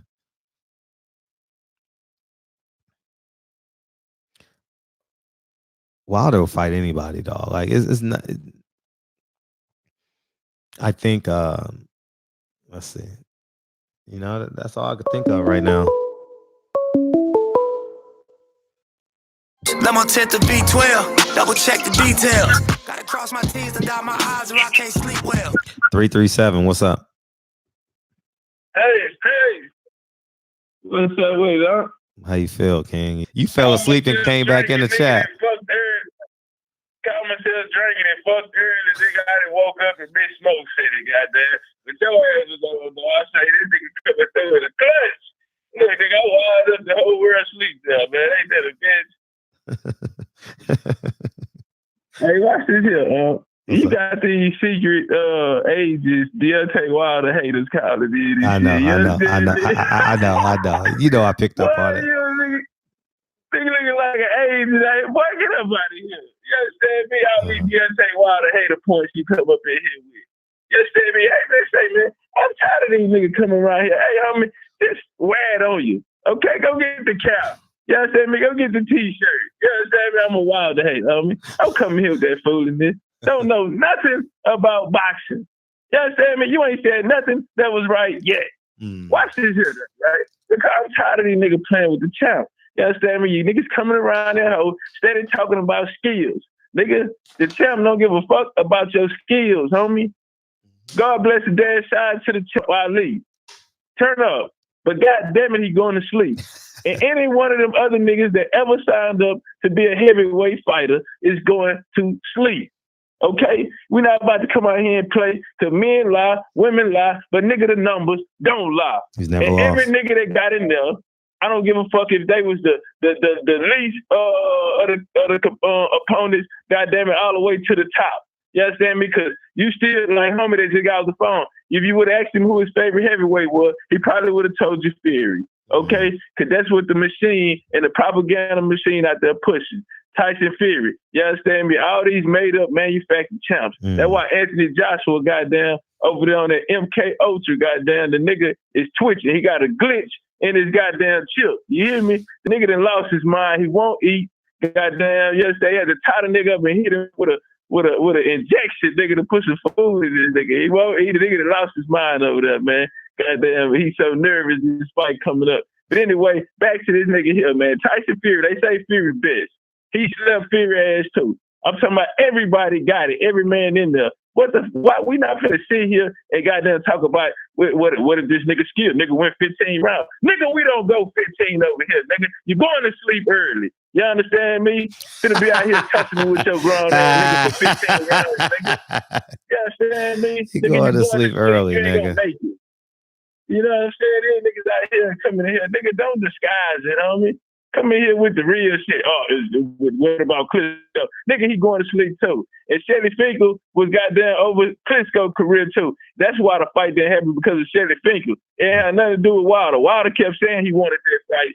He kept asking for that fight, even before Charles Morton got the belt. You know what I'm saying? Hey, but anyway, that nigga there, boy, coming here with that foolishness, you understand me? Everybody going to sleep. We ain't being nice to these niggas no more. We unapologetic about the champ. You understand me? We putting his right hand up against any nigga that ever signed a piece of paper and said they was going to fight at heavyweight. Turn up. Got the church say amen. Let the church say amen. He dropped the mic on y'all hoes. The boy good. The boy good. That boy good. That boy good. Hey. Wow, MK Ultra. I can see that with AJ. Major glitch. Yeah, man. So yeah, man, it's just what I believe, man. I think that I'm not sure if I'm gonna do a show tomorrow night, just so y'all know, but I will do one Friday. I'm almost thinking. You going to sleep early? No, I'm not going to sleep early. I gotta go charge the car. I gotta go charge 2 cars. So that's what I'm about to go do right when I get done. So we ain't got nothing to do tonight. Everything is set. The house is set. We're gonna have about 100 people in here tomorrow, between 80 to 100 people in here. bunch of kids. We got to jump. Well, if it rains, we won't have a jumper, but you know, I mean, it's just gonna be good times, man. Just gonna be good times, man. We're gonna have a great time tomorrow. Hopefully, y'all do the same. And I know we got we got people who don't celebrate Thanksgiving. Go by your grandma's house, man. Where were you, D Bevel, this weekend, man? We missed you. For it, hashtag for it. Oh man, you funny as hell. Oh man, Riddick Bowe making a comeback. Jesus Christ. And hey, let me tell y'all this too. I'm gonna tell y'all this.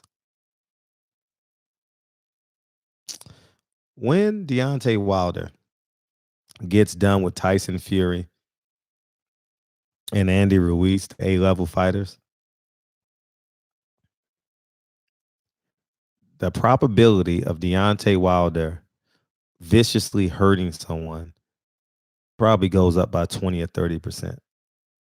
I mean, Deontay Wilder, after he gets by these A-level opponents, because I mapped out his road to 51-0. I did it last night, and I'm gonna do a video on it at some point. And he could kill somebody, dog.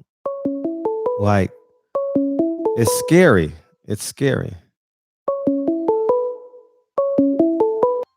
Let me take the B12, double check the details. Gotta cross my T's and dot my I's or I can't sleep well. Hey, what's up, 240? Hey, Fred, how you doing? It's Pat, man. Hey, what's up, man? How you feel, man? I just saw you in the chat. Good, man. Getting ready for Thanksgiving. That's what's up. Got a tomahawk steak ready to go. Going oil fried turkey. Okay. Got a family coming up here trying to do it big. But as far as the Deontay Wilder talks, I want people to understand is he has the fighting style almost with the power of a Sonny Liston, and he has the compassion and the culture behind him like Muhammad Ali. But he's changing the game. Like I want to compare it to basketball because that's the best sport I can compare it to. Sure, go ahead. All right. So with basketball, all right, you had the crossover, the dribbling came with Allen Iverson. All right. Now you got Steph Curry. He came in with a 3-point shot. Deontay Wilder is not looking to win rounds. He's looking to see his opportunity and knock someone out. That's his game plan. That's what he's doing. He has a great jab when he uses it, but his game plan is in the NBA. The game plan right now is a 3-point shot. Deontay Wilder, his game plan is the right hand, and that's it. No, you're right. But I don't think too much. No, you're right. No, you speaking on that, and he spoke about that on 78's video. And he's like, man, I had a plan. I'm gonna knock you out. I don't count rounds. And he said today on the Boxing Voice, he said, I don't go in there with the intention of losing rounds, but I don't let that consume me. I go in there to knock you out. And But I've seen a lot of Deontay Wilder fights with his jab and his distance. He has a great jab. If he wanted to jab you down, he could do that, but that's not his style. Like I said, some people want to go in for layups. Some people want to go for fadeaways. In basketball, it used to be the isolation. Now look at what they're doing with Carmelo Anthony. They said, okay, you can't put. It's not more ISO ball. It's about movement. It's about 3 points, fast pace. Heavyweight boxing is about knockouts. He is the epitome of heavyweight boxing. Sure. Knocking somebody out. You're right. That's what you go there for. But everybody have a good Thanksgiving. I appreciate. Thank you for calling in. Don't be a stranger. Welcome to the show. Welcome to the show, baby. Welcome to the show. Who's eating stuffing for Thanksgiving? Anybody eating stuffing? Who eating stuffing? You. Oh my God. Who eating stuffing? No, who eating stovetop with the cranberries? Who eating stuffing, nigga? Anybody out there eating stuffing? Your grandma would slap the hell out of you. You say that shit, right? Yeah, shit. Let me take the B12, double check the details. Gotta cross my T's and dot my I's or I can't sleep well. 916, what's up? How's it going, man? This is Ray Sean. Hey, what's I was up? in the comment section. Yeah, man. I just saw it. What's up? Yeah, man. How's it going, man? I appreciate it. Everything is great. What's going on today with Floyd Mayweather? I just read the headline and kind of just heard it called in. What's going on with Deontay and Floyd? Nothing. You just said this. Florida, you know how Florida is. You never see them really fighting the black fighters. You don't get on the opportunity. Word. Which I never understood. I thought I was the only person that understood felt like that. I never understood it because I love to see him with Earl. He's fought 8 black fighters in 20 years. Since 1998, he's fought 8 black fighters. That's true. I never knew that till today. I mean, I've heard rumors, but I never went on BoxRec and counted. First time in my life I went on BoxRec and counted. That's scary. That's scary. Yeah. That's scary. You know, I'm definitely not. I know he fought like 20 fights in like 2 years. I remember that shit. But after Gennaro Hernandez. Yep. Yeah, man. Deontay, man, he just needs to keep doing what he's doing. He's getting his shine on right now. He's got to finish off Tyson Fury. Go ahead and get Andy Ruiz, because I think Andy Ruiz is going to beat Joshua. It's going to be good, though, man. It's going to be good. You're right. It's going to be good. But you think... Yeah, man. Go ahead. Wait. You think Anthony Joshua's going to win? No, I don't think Anthony Joshua's going to win, man. I really don't. I hope he don't win, to be honest with you. We don't need him to win. He gonna run like a chicken with them belts like he been doing, you know? Yeah, we definitely. You're right. We need to go the other way. Like that whole subject is just annoying, man. I've just been quietly watching, you know, just being on the internet watching this stuff, and it's so sad how you can see the truth and everybody is still denied because they really like somebody, you know? Looks like people will really put a blindfold on to benefit their favorite fighter, and that's sad, man, because we all seen the way that saga played out with Wilder and AJ and the negotiation, and we all know why it didn't go through. But it's sad because it's like you got people still making up stuff right now, and it's like, we just need Joshua out of here, to be honest, and that's sad because originally I like Joshua, you know. These people make you not want to go for Joshua no more. Yeah, I want Wilder to get rid of him. I definitely want Wilder to get rid of him. He gotta, I don't think Wilder going to ever get to him, to be honest with you. I think Ruiz is going to finish him off. Yeah, I think you so think too. Joshua going to fight if he loses Ruiz again? No, if he loses, he'll come back and fight again. He's a heavyweight. He can go for 2 years and come back. You know what I mean? He'll come back. I don't know. I don't think so, man. I just don't think he got the mental fortitude. No, I don't believe he has the mental fortitude, but he'll come back because the checks are good. Yeah. And you don't have to train. So yeah, man. I'm gonna go ahead and let you get to the next caller, man. I'm kind of at work just doing this graveyard shift right now. I'm just listening to Appreciate you. Thank you for taking some time out. Yeah, man. All right, man. All the time. Yep. I appreciate y'all. All the truck drivers out. Where my truck drivers at, man? I appreciate you. NO, where you at, dog? Legendary Top Cats. What it do, man? All the truck drivers out there, man. Y'all amazing. For real. Amazing. Everyone in the warehouse listening to this show, thank you. I appreciate you. For real. I know there's a lot of niggas out there. All my Amazon drivers, Uber, Lyft. What's that food shit called? What is that? DoorDash and all them. Man, thank you. I appreciate y'all, man.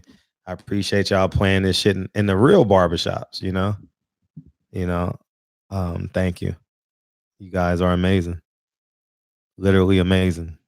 I was at a red light. I was at a red light on Vernon and the Lamert Park. I was at a red light and some dude yells out, "Barbershop conversation." I'm like, oh shit, what it do, big homie? 614, what's up? Fred, what's up with you, boss? This G Ruff. What's up, man? How you feel? Man, I'm feeling good, man. I didn't call about boxing, man. I wanted to salute you, man. I know You from the Mark Carmel days. I don't know if you remember me though. Oh shit, who this? This G Ruff. Oh man, I gotta see a picture, dog. Yeah. I played against you. I played against you, or you was my mentor. Well, no. Well, I thought I was younger than you because you used to always run with the older guys at Mark Carmel. Me, Lester, and all them. Yeah. And Mark and Eddie was the leaders over there. Damn, I got to see a picture of you, dog. Email me, dog. Yeah. Okay. Damn. I'm just excited for you, man. And oh, that's like love. To see what you're doing. Damn, that's love, man. So I'm all the way in Ohio. I came out here. Oh, you are? School, and I'm in Columbus, Ohio. I came here to go to school, and I've been here ever since. Okay. And man, one day I was just watching something, and I seen you pop up on the camera doing an interview. I'm like, man, that's Fred. Damn, and nigga, I got so excited. Damn, I was in the 6th, 7th grade, nigga. Man, those were the days, nigga. But I was thinking about it, man. How did you get to run with Mark and Eddie? Them they wouldn't let us run with them for nothing. Well, I was pretty good, nigga. I was pretty good, man. I was a great athlete, man. But man, I still talk to Mark. Me and Mark are Instagram friends. Oh, okay. Yeah, he has a shirt I'm line. friends with Eddie on Facebook. I don't have. I see Eddie maybe once a year in the summertime. He coaches basketball, right? Yeah. That's basketball. What's up. Yeah, he coaches girl basketball, man. Yeah, man. I just found you like a year ago. So Thank you, when King. I seen it, Wow. man, I've been excited for you ever since, man. Oh, so that's keep on love. doing your thing, man. That's love, man. Damn, you took me way back. 656 West Florence Avenue, dog. That was my address. Yes, sir. Yes, sir. Yeah, man. Yeah, you got to tell them about the struggles we had, man, running home from them Playboy Crips and them. Shit. Every day was an adventure. Oh, my God. Every fucking day. You remember Curtis? Used to bully everybody at the fight. Yeah. How's he doing? Did he make it out or did he go to jail or anything like that? Yeah, he got locked up. I think he's doing life. Gee, yeah, that sounds about right. That sounds about right. That definitely sounds about right. Yeah, you know how it goes. It's either the hood gonna take you under or you gonna escape it. Yeah. You know what I mean? I played football at University of Cincinnati. Oh, did you? And that's what's up. Yeah. What high school did you go to? So what high school did you have going to? I went to Fremont. Oh, so you came after the Chitties then? After who? The Chitties, Edric and Cedric Chitty. After them at Fremont. Yeah. You came after them. Mm-hmm. Those are my neighbors. Yep. Oh, okay. Yeah. Okay. Yeah, I know the Chitties. Yeah, those are my neighbors. How they doing? You know them personally now? No, I don't know them personally. Oh, okay. At first, I was at Manual, and then I got kicked out of Manual, and then I went to Fremont. Okay. And then from Fremont, I went to West LA, and then East LA, and then the University of Cincinnati. Oh, okay. And then I've been here ever since. Oh, you like Ohio then? You love in Ohio? Not that I just can't afford that California lifestyle. Yeah, shit. Taxes is dumb. Deontay Wilder said it today. Taxes are stupid, dog. Yeah, it's insane. Dumb, man. Like next month, I just cry a river. I just say I cry and send that check in. It's fucking disgusting. I ain't lying, nigga. I pay a teacher's salary and taxes next month. It's fucking disgusting. Oh man. You know what I mean? And but yeah, but yeah, man, it's a pleasure to talk to you, man. Damn, those were the good. So you remember Darling? Sorry, y'all. I'm pretending y'all niggas aren't in chat. Y'all just gotta listen to this shit. Hey, so you remember Darling with the curl and all that shit? Nigga? Darling, Lester, yeah. And you know Lester's strung out. Yeah. Lester's strung out, man, because I drive down. I don't take Figueroa because I don't want to get pulled over. So I drive down Hoover. I'm afraid, like, especially if I'm in my Honda, I ain't driving down Figueroa. They cops might set me up, you know.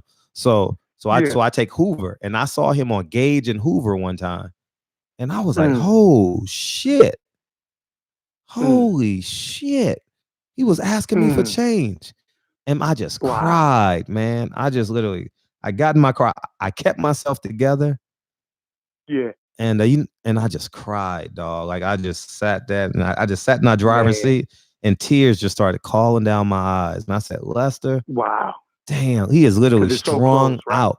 when I say strung out, like clothes dirty, he's not a functional crackhead. He's like on the streets, basically, probably, man. He's strung out, man. Crack. Yeah. Man, that's especially with so much talent, man. Oh, beyond talent. Steph Curry before Steph Curry, yeah. Right? Oh my God. 40 a night. Easy. 40. Yeah, just man. cross half court and let it go. Oh, you know them too, DB? Yeah, man. It's just, man. Yeah, man. I think about the talent he had, man. It was just, yeah, man. He should have made it out. He was more talented than me. You know, I mean, I just was a better thinker than he was, but he was definitely a better basketball player than I was.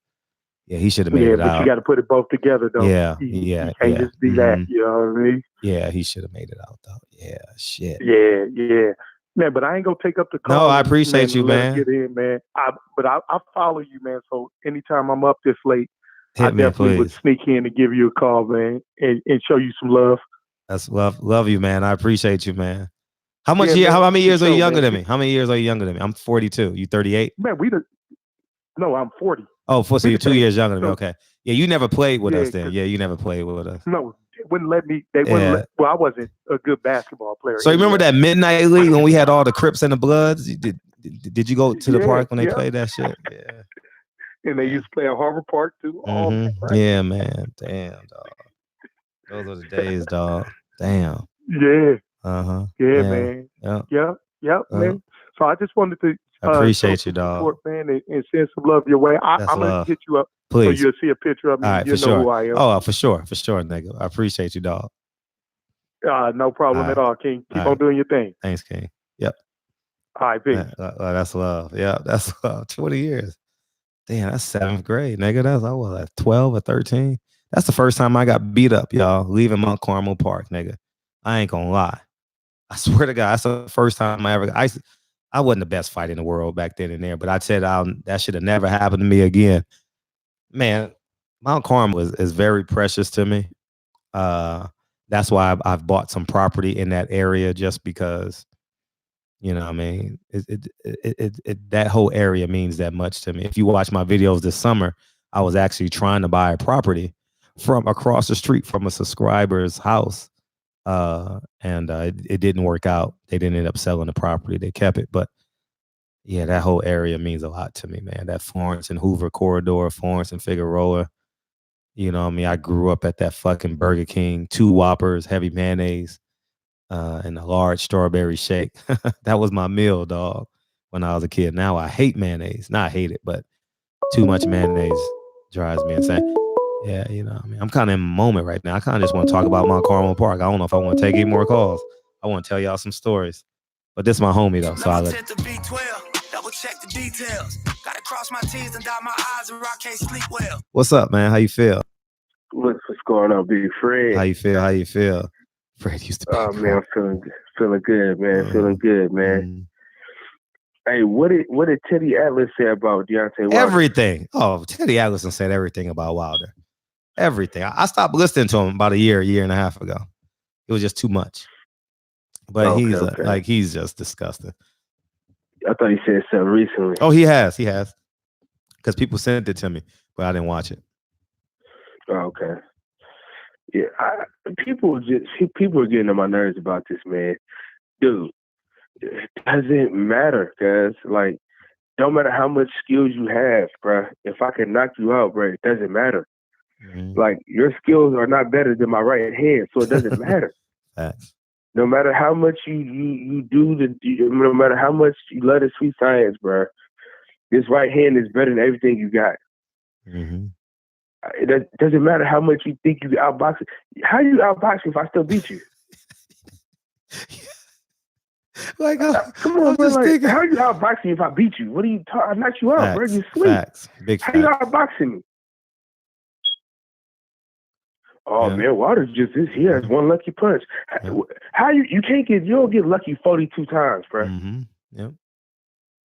Preach. In the same, listen, he gave Ortiz an uppercut last time, right? When he dropped him. This time was a straight right. Facts. Fury was a right hook. Where's the luck? I mean, god damn. And then Fury, I'm going to school him. Okay, you better make sure you stay on the outside then. Nigga. Keep doing all your fake dancing and moving your head and all that, because you're not gonna, he's not gonna try to do it like how he did the Otto dude. He's not gonna try to ride it like that.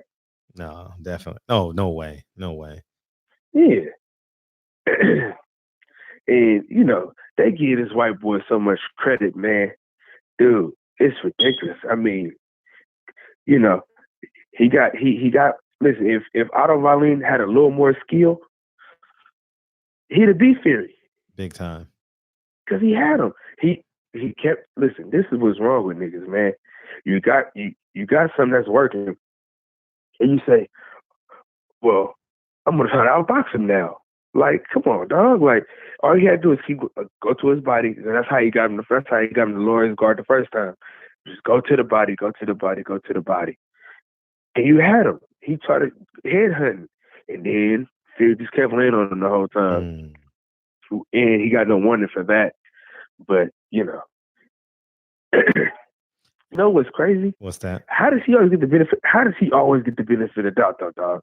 Like, Jack Reese saved his life when he almost died. They saved his life with that cut. Dude, they put so much Vaseline on that cut, bro. Yeah, the referee was like, man, you gotta wipe that off, man. They did. I mean, he gets saved every time. But, he got the complexion for the protection. All of them do. Collection. All of them do. All of them do. I don't know if you watched Champ Size Live. Yeah, I saw that. I saw that. Stevenson. Yeah, it was a good interview. That was a hell of an interview. It was. I can't wait to watch hell of an interview. I'm glad he interviewed with him, because shout out to Champ Side, because he started that wave with the box rec. So I'm glad he paid homage to Champ Side. I'm really glad he paid homage to him, because that's important that these black fighters and all these fighters, fuck black, all these fighters start coming to YouTube and start paying respect. Champ Side is out there grinding, man. You know what I mean? It was a hell of an interview. I'm gonna watch it. I gotta go charge the car. I gotta go charge 2 cars, so I got like hour and 20 minutes worth of content I need to watch. So yeah. And he hit one of your moves where he asked us some questions that needed to be asked. Like, you know what I'm saying? Really? We know, like, Bob Arum is not doing right by my dog, man. He should be way bigger than what he is, man. I'm watching that. I'm watching that hoe. Shakur Stevenson reminds me of my son. So I have a sensitive spot. No matter what Shakur Stevenson thinks about me, because he's in that clan. You know, I mean, you got Triple B and Andre Ward. They don't like me at all. So, so he may have gotten, hey, don't fuck with that dude. But I like Shakur. He reminds me of my son. I think my son is better looking, but he reminds me of my son. You know what I mean? Well, listen, man. If the niggas if the nigga Terrence Crawford would listen to you, he wouldn't be in the shambles he's in right now. Facts. Bomac. I seen what you posted this morning, man. I watched that early this morning while I was at work. Thank you. And dog, you give out so much free game. I mean, somebody could just pick it. I wish I could box. God damn it. I wish I had the fortitude to get down in the ring and be good. You know what I'm saying? Because I'm listening to your show every day, like, man, let me see what this nigga Fred got to say about this so I can steal it from him real quick. You know what I mean? Like, dog, there's so much free game that should be giving these niggas, and they just, he hating. Like, no, bro, I'm telling you the truth, bro. Bob, listen, man, I got a homeboy, bro. I'm not gonna say his name or nothing like that, because you know what I'm saying, I got some stuff. I got I'm working on all stuff for the podcast right now. So I'm not even gonna say the name or that. But I talked to him. I asked him the question to his face, bro. Would not lie to you. I said, man, why would you sign with Top Rank? Why would you what? Why would you sign with Top Rank? That's what I asked him. Why would you sign with Top Rank? And he was like, man, they've been in the game so long, man, they know what they're doing. I said, not with black fighters. You know what I'm saying? And man, I'm telling you. And I said this to his face, bro. Like, dude, this is, they don't know what they're doing. And we was arguing, about Terrence Crawford and Errol Spence. I said, it's never going to happen. And I said, because he don't even promote him right. Yeah. Facts. Dude, listen, man. ESPN is the biggest thing going. All you gotta do is go on First Take. You're right. Once a week, like, and run this YouTube gamut. Look at Devin Haney. Look at Devin Haney's numbers on social media. Outrageous now. Man. I got an interview with him, got 100,000 views. And it's like, dog, you got all these shows on ESPN that you can go on and go to. They always got guests on there all the time. Yeah. If I'm a top ranked fighter on ESPN, dog, give me on one of these shows, man, for guest hosts with these people, bro, so I can talk sports with them, so people can see my face. Yep. Because I mean, don't nobody give a damn about Tyson Fury, man. I mean, you know, he all talking. Everybody, you know, you can see through the bull job. But if Shakur Stevenson and Terrence Crawford, you put them dudes on camera, I mean, you know, it's just not making no sense to me, bro. You know, we don't even know his fight is even coming up, bro. That's crazy. No, you're right. Like, we thinking about the Charlo fights. Facts. And his name is bigger than they're supposed to be. What it was at one point. Yeah, you speaking truth. Oh, man. Hey, are you going? I know you're going to Philly January 18th. Yeah, that's the goal. That's the goal. Mm-hmm. Man, mine too, man. My aunt stay out there, so I'm really trying to get out there just so I can have so I can just have double up excuses. That's what's up. You know what I'm saying? Yeah, I feel you. I feel you. And I'm gonna hit J-Rock and Brett Man up about that idea that a subscriber sent me yesterday. P Good, I think it was. Thank you, P Good. Yep. I met J-Rock in LA when I went to the Earl Spence fight, bro. Cool. You talk about a cool, humble dude, man. Yep. So like, I really don't like to ask you for pictures, right? Mm-hmm. Unless if I see him, unless like the first time I see him, I don't have to ask for pictures. But if I see him more than once, that means God telling me to take a picture. Yeah. So that's kind of how I do. Mm-hmm. Like the first time, I'm like, oh man, you know what I'm saying? Good seeing you, whatever. Woo, woo. Yeah, cool. And if I see you again, it's like, all right, I gotta get this picture real quick. He dope. So basically, that's how it happened the first time. I was like, man, I was talking about how he bounced back from losing to Charlo, and you know, and then beating Jerry Hurd. Mm-hmm. And so we chopped it up for a second. And I also had met Jared Hurd at Macy's. Oh wow! And I was like, man, I can't wait to see you get back, man. You know what I'm saying? Woo woo. Jared like, Hurd man, is a kind soul. He was a cool cat. He's a kind soul. Two good dudes, man. Yeah, Jared Hurd is a kind soul, man. Kind soul. Yeah, Jared Hurd was a cool dude. Mm-hmm. But I ain't see him again, so I ain't get no picture with him. So, okay. You know. Cause you know, sometimes, man, people, you know, because with celebrities, bro, everybody's always asking for pictures. You know what I'm saying? Facts. So I just try to like let them live. You feel me? So that's why. But if I see you twice, I got to get the picture, cause you know. But man, Big Fred, man, appreciate you, man. Bro. Keep on filling these niggas' necks, man. Obviously, at all times. And man, you ain't said nothing about Kelly Swanson, man. A couple of days now. Come on now, you know. Oh, I'm not slipping. I'm not slipping. Keep that fire going, baby. Oh man, come on, man. You know I'm working. Yeah, we're sorry ass. You know I'm working. You gonna tell? I don't know. You gonna tell him what I got in the bag or what? What are you gonna say? You gonna? About how Eddie Hearn be buying. I never talked about that, Dan Raphael. I need to talk about that. Yeah, because Eddie gonna watch that video. Eddie loves my videos. He loves when I talk about him. I ain't talked about him in 2 months. I think it's about that time. Yeah, no, for sure it is. P Good, thank you for the idea, man. Yeah, I ain't talked about Kelly Swanson, man, because I'm working, dog. I got this. I got this. You know, I can't let them see me coming no more. You know what I mean? For sure. Mm-hmm. No, I got you. I can dig it. Mm-hmm. You know what I'm saying? I can dig it like a shovel. You know what I'm saying? But keep doing what you're doing, Fred, man. I'm gonna keep listening, man. I got to DM you about something too. Yeah, okay, for sure. Trying to figure out. I'm trying to figure something else out. Okay. So I'm gonna hit you up for sure. I hope I have an answer. Keep for these niggas next, man. Keep doing what you're doing, bro. We appreciate you, bro. Right, thanks, nobody else appreciate you, man. The niggas that come to your channel every day, bro. We appreciate you. Thank bro. you. I appreciate the knowledge you're giving out, man. Yep.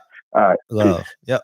Batman, good night, dog. We about to get out of here anyway, dog, because I ain't played this song all week, and you know YouTube about to cut me off. So we're gonna play this song, and I'm gonna reminisce about Mount Carmel. Oh, Chicago, man. Chicago. Everybody on the count of 3, dog. We gotta sing.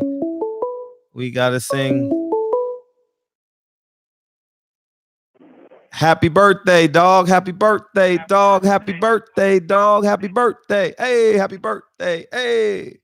Yeah, man. Hey. Salute, man. Appreciate it, Hey. man. What's up, man? It's his birthday, y'all, man. It's a 20-year-old virgin, aka Short Bus Shorty, aka I'm waiting till Christmas, aka I just turned 23, man. What's up, man? How you doing? Happy birthday, dog. Good, man. How you feel, man? We ain't forgot about you, man. What you doing tonight? Oh man, shit. I mean, my birthday, it was alright, man. You feel me? Like it was decent. You know what I'm saying? I went out with some friends and stuff like that. But like early in the morning and shit like that, I was smoking a blunt. Like the police harassing me and shit. But other than that, though, I had a good day. You get some pussy? Nah. Oh. But I wish. Man, you ain't getting no pussy. Man. You better buy it. I ain't trying to buy no buy pussy. it. You better buy it, nigga. You better buy it. You gonna go crazy. Your hair gonna start falling out. Your fingers gonna get shorter. You gonna lose some toes. I'm telling you, dog. When you don't get no pussy, it just fucking, man. Life just shambles. It's like a glass. It just falls apart, and you can't put it back together. You know that's why Humpty Dumpty fell off the wall, because he couldn't get no pussy. I'm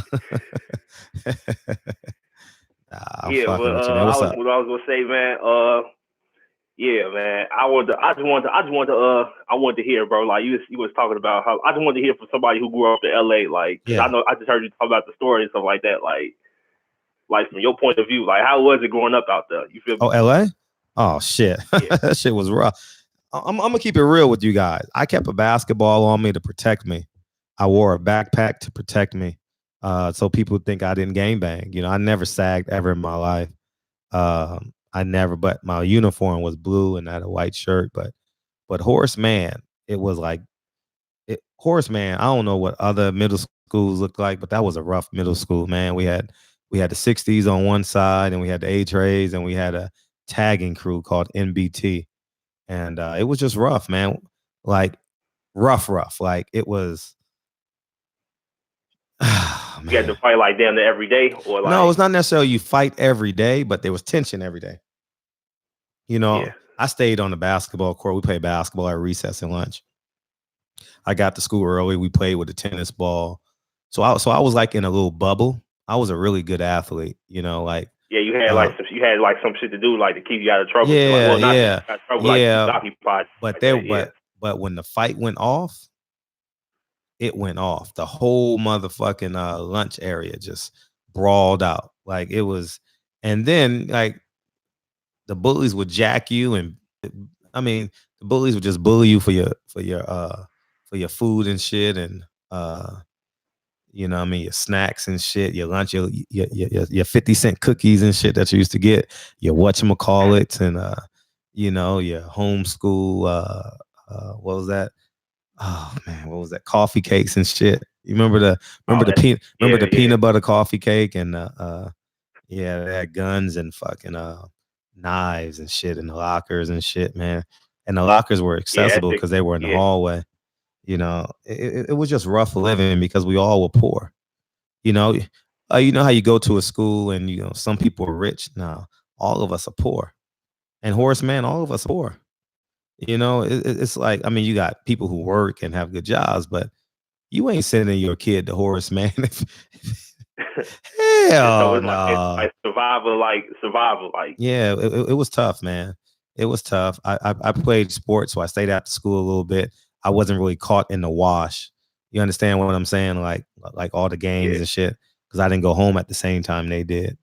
But when I got home, I went to Mount Carmel. I got more fights at Mount Carmel than I did at Horace Mann because it was a neighborhood thing. You know what I mean? The same kid, the same man I am now was the same kid I was. You know, I'm a much better. So it was like neighborhood versus like neighborhood when you went to that school? Yeah, not neighborhood, but at the park, when I was at the park. Like it was like because the young gangbangers were the bullies. Like, you know, you had the high school gangbangers. You understand what I'm saying? And they would bully kids like me. You know what I mean? And I was the one that wouldn't take. I had a big mouth. I couldn't fight them, but I had a big mouth. You know, nah, you ain't taking shit from me, nigga. Fuck wrong with you. You know what I mean? And I would fight and get beat up. You know, but I would earn their respect, and I learned how to fight later on. You know, I don't know how I did, but I just figured out how to fight. You know what I mean? And I won some and I lost some, and that was it. But every day you can get into a fight at Mount Carmel. That's kind of like the school I went to, like Thurston Middle School. It's like all the gang and stuff there, like the GDs, the BDs, Vice Lords, the Black Stones, and we all went to like one school, and like we was all cool at first, but then like motherfuckers grew up and shit. I mean, people was always in tools and stuff like that. Like whenever a fight went off, it'd be like 100 fights that day. Yeah. Like the first day, like the first time I walked home from school, somebody got stabbed in front of me. Damn. Like the first, like they bled out and everything, bro. And then like the first time, me getting adjusted in the neighborhood, stuff like that, like my, me meeting friends and stuff like that. Like it was like the biggest gang fight I've seen. Well, one of the biggest gang fights I've seen out there. It was like the GDs and the Vice Lords, they was fighting each other and stuff like that. Harlem, yeah, that shit was all right. It was all bad, man. But it was what it was, man. And sometimes I had to walk home from Florence and Western to Hoover, to Florence and Western to Florence and Hoover, because I would spend my lunch money. So what I did was I made a fake bus pass out of aluminum foil. My LA niggas know what that's about. You know what I mean? Because you just had to flash it. Anybody in the chat? I see some people from LA that had the fake bus pass with the aluminum foil. Who had that shit? Anyone had that shit? D1, you had that shit, dog? Yeah, I had to make that shit. And the bus drivers knew it was fake, dog. They just let us fucking get on. You know what I mean? It was RTD, dog. The rough, tough, and dirty. Remember that shit? Yeah, man. Yeah, man. Memories last longer than people do, man. Yeah, the reflectors and shit. Yeah. My son gonna learn all these stories, man. Yeah, man. That shit. Yeah, that shit was classic, man. And then we would just hop on the back of the bus. You know what I mean? And sometimes the white bus driver would pull over and make us get off. And sometimes other people would just say, yeah, we always went through the back door, because I would spend my bus fare on lunch. You know what I mean? Flash that bogus pass real quick. Yeah, man. Yeah, man. That shit was crazy, man. That shit was crazy. So like how many, so let's say like you didn't catch the bus, like how many blocks that shit would have been? Like it would have been like a long ass walk. It's about a 45-minute walk. 45 minutes to an hour. Yeah, because those blocks because it's going the long way. Florence is the long way. You're not going up numbers like 71, 72, 73, 74. It's the real long city blocks. Real long city blocks. So you had to walk by where the riot started on Florence and Normandy. Sometimes I would have $1 and get a chili cheese fries from, hey, what's that hot dog stand on Florence and Normandy? It's been there since like the 30s or the 40s. I would stop there and get a hot dog and some chili cheese fries for $1. Chili cheese Cheetos, excuse me, for $1 or some shit. You know what I mean? Yeah, man. It was rough. I mean, when I look back and I see how Lincoln lives and my daughter lives, it was rough, man. It's like night and day. Lincoln wouldn't know how to exist in that world right now. And I'm glad because he's such a happy-go-lucky kid. You know what I mean? Yeah, like they would have probably tried to mess with him because of that. Yeah. As he gets older, I'll expose it to him 1% at a time. You know what I mean? Just so he can be more weathered. You know what I mean? For sure. But the chili Cheetos, man, that shit, man. LA was rough as shit in the 90s, dog. When you look back at this shit, man, I don't know what gangbanging is like now, but that shit was rough. Man, I couldn't. Dog, gangbanging was rough. It was normal to see that was normal life. To see a nigga with some khakis. That was normal. Yeah, that shit. To me, I mean, I was like, man, hope this nigga don't fuck with me today, dog. Like, shit, man, fuck it. Just leave me alone. You know, I ain't lying, nigga. That shit was rough. Yeah. But looking back now, you think it's worse, or I don't know. I don't know if it's worse because I literally gangbangers like they look up to me now. Like gangbangers literally look up to me. You know what I mean? Because I'm always in their neighborhoods. But I come from a peace standpoint. I don't come from like a nigga or a thug. I drive by. I say hi. Hey, how y'all doing?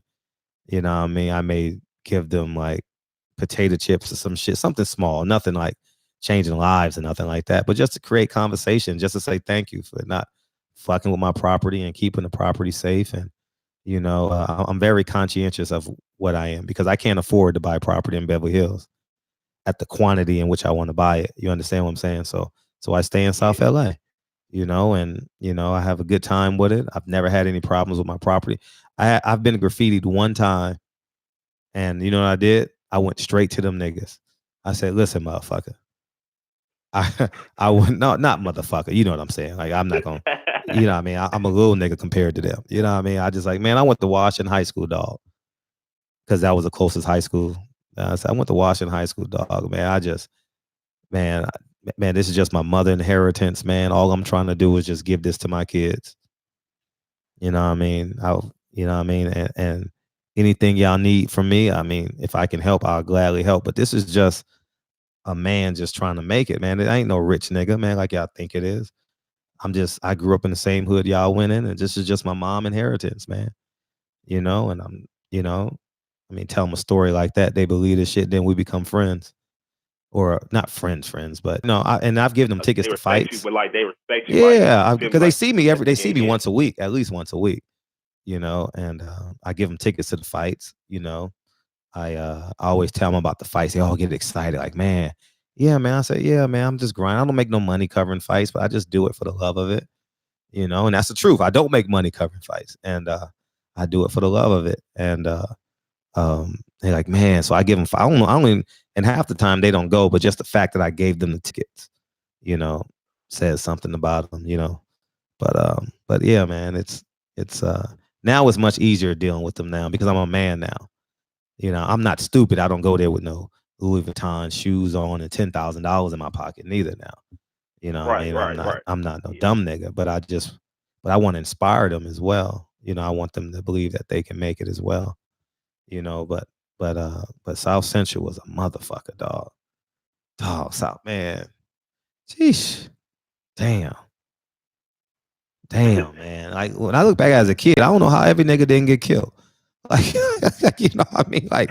Like it was bad. Like, because the reason why it was bad, I don't know when the YouTube is gonna cut us off. So if it cuts off, good night. I love y'all. You know, happy Thanksgiving. Spend time. Love your grandma tomorrow. Love your mom. But I live in between Hoover and Figueroa. Figueroa is the host role. So everything is on Figueroa. You got the drug dealer, you got the drug addict, you got the young prostitute, you got the old prostitute. You got pimps, players, hustlers. Everything is on Florence and Figueroa. You understand? And on Hoover, you got all the Hoover Crips. You know what I mean? So that's what I saw every day. You know what I mean? And that was my life. And when you look back and say, how the fuck did we make it out of it? I don't know. Like, that shit was rough, dog. Oh man, niggas was getting killed like a motherfucker, dog. Like because gunfire every night. Like, it's no way in hell you're not gonna hear gunfire in South LA, South Central LA. I don't like saying South LA, even though I own property and shit. I like South Central because that's how I feel about it. Better. No, it's not that it sounds better, but that's what I lived. You know, I don't know South LA like that. You know what I mean? But I would presume that it's more safer now. You know, just because you can't. I mean, I get what you mean though. Like, niggas I was mean, just out running here wild. it's kind of bad though. Like, I mean, but I can't compare it to LA. But like, I can tell. But like out here and stuff like that, like it's pretty bad. Like, you feel me? Like, it's like gunfire every. I know at least like maybe 60 people who have died. Wow. Yeah. Yeah. Yeah, my stepfather had a gun, so I knew where it was. But I didn't touch a gun until I got 17, 18. And that was because I was an explorer, not because I was on the street. But I take that back. My cousins had guns and shit, and I was like, oh, that's cool. Let me touch it. You know what I mean? But nothing like in terms of shooting a gun when I was an explorer and all that shit. 17, 18. I mean, like when I was younger, I ain't gonna lie, like the school and stuff like that. Like, I used to kind of like bring it to school for like protection and stuff like that. Because like, you know, I ain't gonna lie, I kind of got like I was like kind of like in a situation when I was in high school and stuff like that. You feel me? Like, motherfuckers was fucking with me and stuff like that. You know, I was fighting them, beating them up and stuff like that. And then like they came back and started like, you know, trying to rob me, shoot me and stuff like that. Yeah. They tried to shoot me and shit like that. So you know, I have to carry that for protection and shit like that. Yeah. I'm lucky I have to like, you know, yeah, do some shit like that. But yeah, guns make you more powerful than what you really are. That energy in a gun is just scary. Like it's not cool. Like it's not cool. It gives you a hyper sense of self. Like it's not cool, man. It's you know, it is what it is. You got to protect yourself, though. You know what I mean? Like you're not walking in my house. I tell you that damn much. You're not gonna make it. You ain't gonna make it. That's all I'm gonna say. If I, like, you know, but yeah, man. But I'll tell you one thing. I wish I knew how to fight. See, I can fight really good now. I wish I had the skills that I had now back then. I would beat up everybody on the block. No one on the block will be able to beat me up right now if I knew how to. I wish. If I can go back in time, I would go to the Broadway gym, learn how to fight, and beat all them niggas up. See, but I didn't have a father, so I played basketball because that was a community sport, right? Everyone played basketball. But damn, if I would have took up boxing as a kid, oh my gosh, woo, shit! How to survive in South Central, where a place where packing the gap is fundamental. No, you can't find the shit in the handbook. Let's take a closer look at a. Yeah, man. Yeah, that was a song. Yeah, man. That shit was classic, man. Yeah. I wish I knew how to, because niggas can't whoop my ass now. Like I can defend myself to the point where I can run. he said to the point where you can run. Yeah. If I don't think I can beat you up, I'm gonna defend myself and run. But I mean, 80% of niggas can't whoop me. Like, you know, 89%. I can fight really good. Like it's not, you know, but that's from repetition. I've been in the gym every day the last 6 years. You know what I mean? So like religiously. Yeah, I don't think I ever ran from no bullies. I probably ran from bullies when I was younger, but like I always end up fighting them and like beating them and stuff like that. Yeah. I don't go around looking for fights now. That shit is just for the birds now. I was in a fight 2 years ago. Y'all want to hear a great story? I was in a fight. Actually, Sam Watson saw this fight too. I was in a fight, and I mean, people think they big and bad because I'm a little guy, right? So people just think they can just bully me and just say what they want. I just dusted the nigga off, just knocked him out cold. Like, you know what I mean? And that's my last resort too. That's like the last thing I want to do is fight. Yeah, fight like if you feel like you have that's to. the last thing I want to do. I want to use my mouth. Like I want to find a conclusion. Like how can we get to the conclusion? Like, because I don't take disrespect well. Like I will respond to disrespect. You understand? And especially in a real life issue on YouTube, I don't care about YouTube, but like in real life, I respond to disrespect. You know, like, and that's just who I am. You know, like when that caller last night mentioned my kids, I almost snapped, and I was like, "Hold up, nigga!"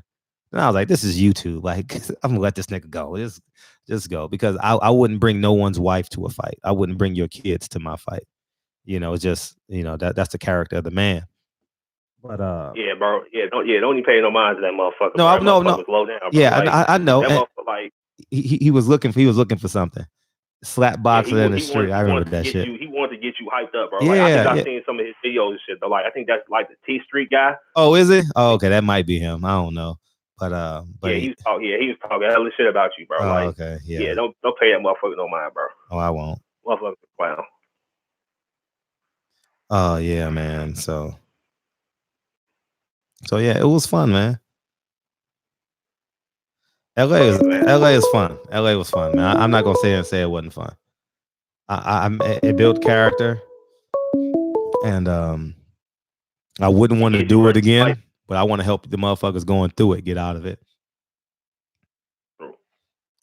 Can't take but, a body. I'm be listening to Turn for. I appreciate the story, man. All right, I appreciate you, King. Yeah, I'll tell y'all niggas another thing too. All you gotta do is slip a nigga's right hand. You know, what I mean, I ain't gonna lie to y'all. Dre will tell you, I'll fight in a heartbeat when I'm in my 20s. One day Dre is gonna come on this show and she'll tell you tons of stories about me. 1 second, 240. I'll get you in a second. I'll fight in a heartbeat. Like in my 20s, in a heartbeat.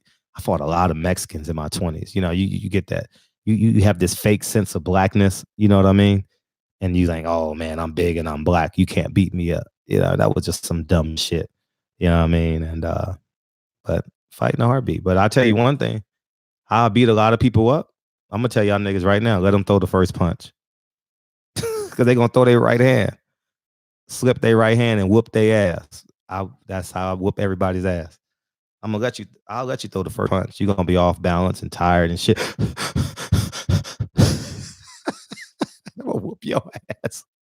But I'm 5'7", so I have limitations, man. I can't beat up everybody. You grew up on 64th and Hoover. Oh shit. Yeah, that was my hood, man. You grew up right by that little park over there. Is that Hoover or that little park? That little fake ass little park on the corner. Yeah, man. Oh yeah, we about to YouTube about to kick us. See, it's funny how YouTube. See, it's 2 hours and 16 minutes now. Gage and Hoover. Yeah, that park. Yeah.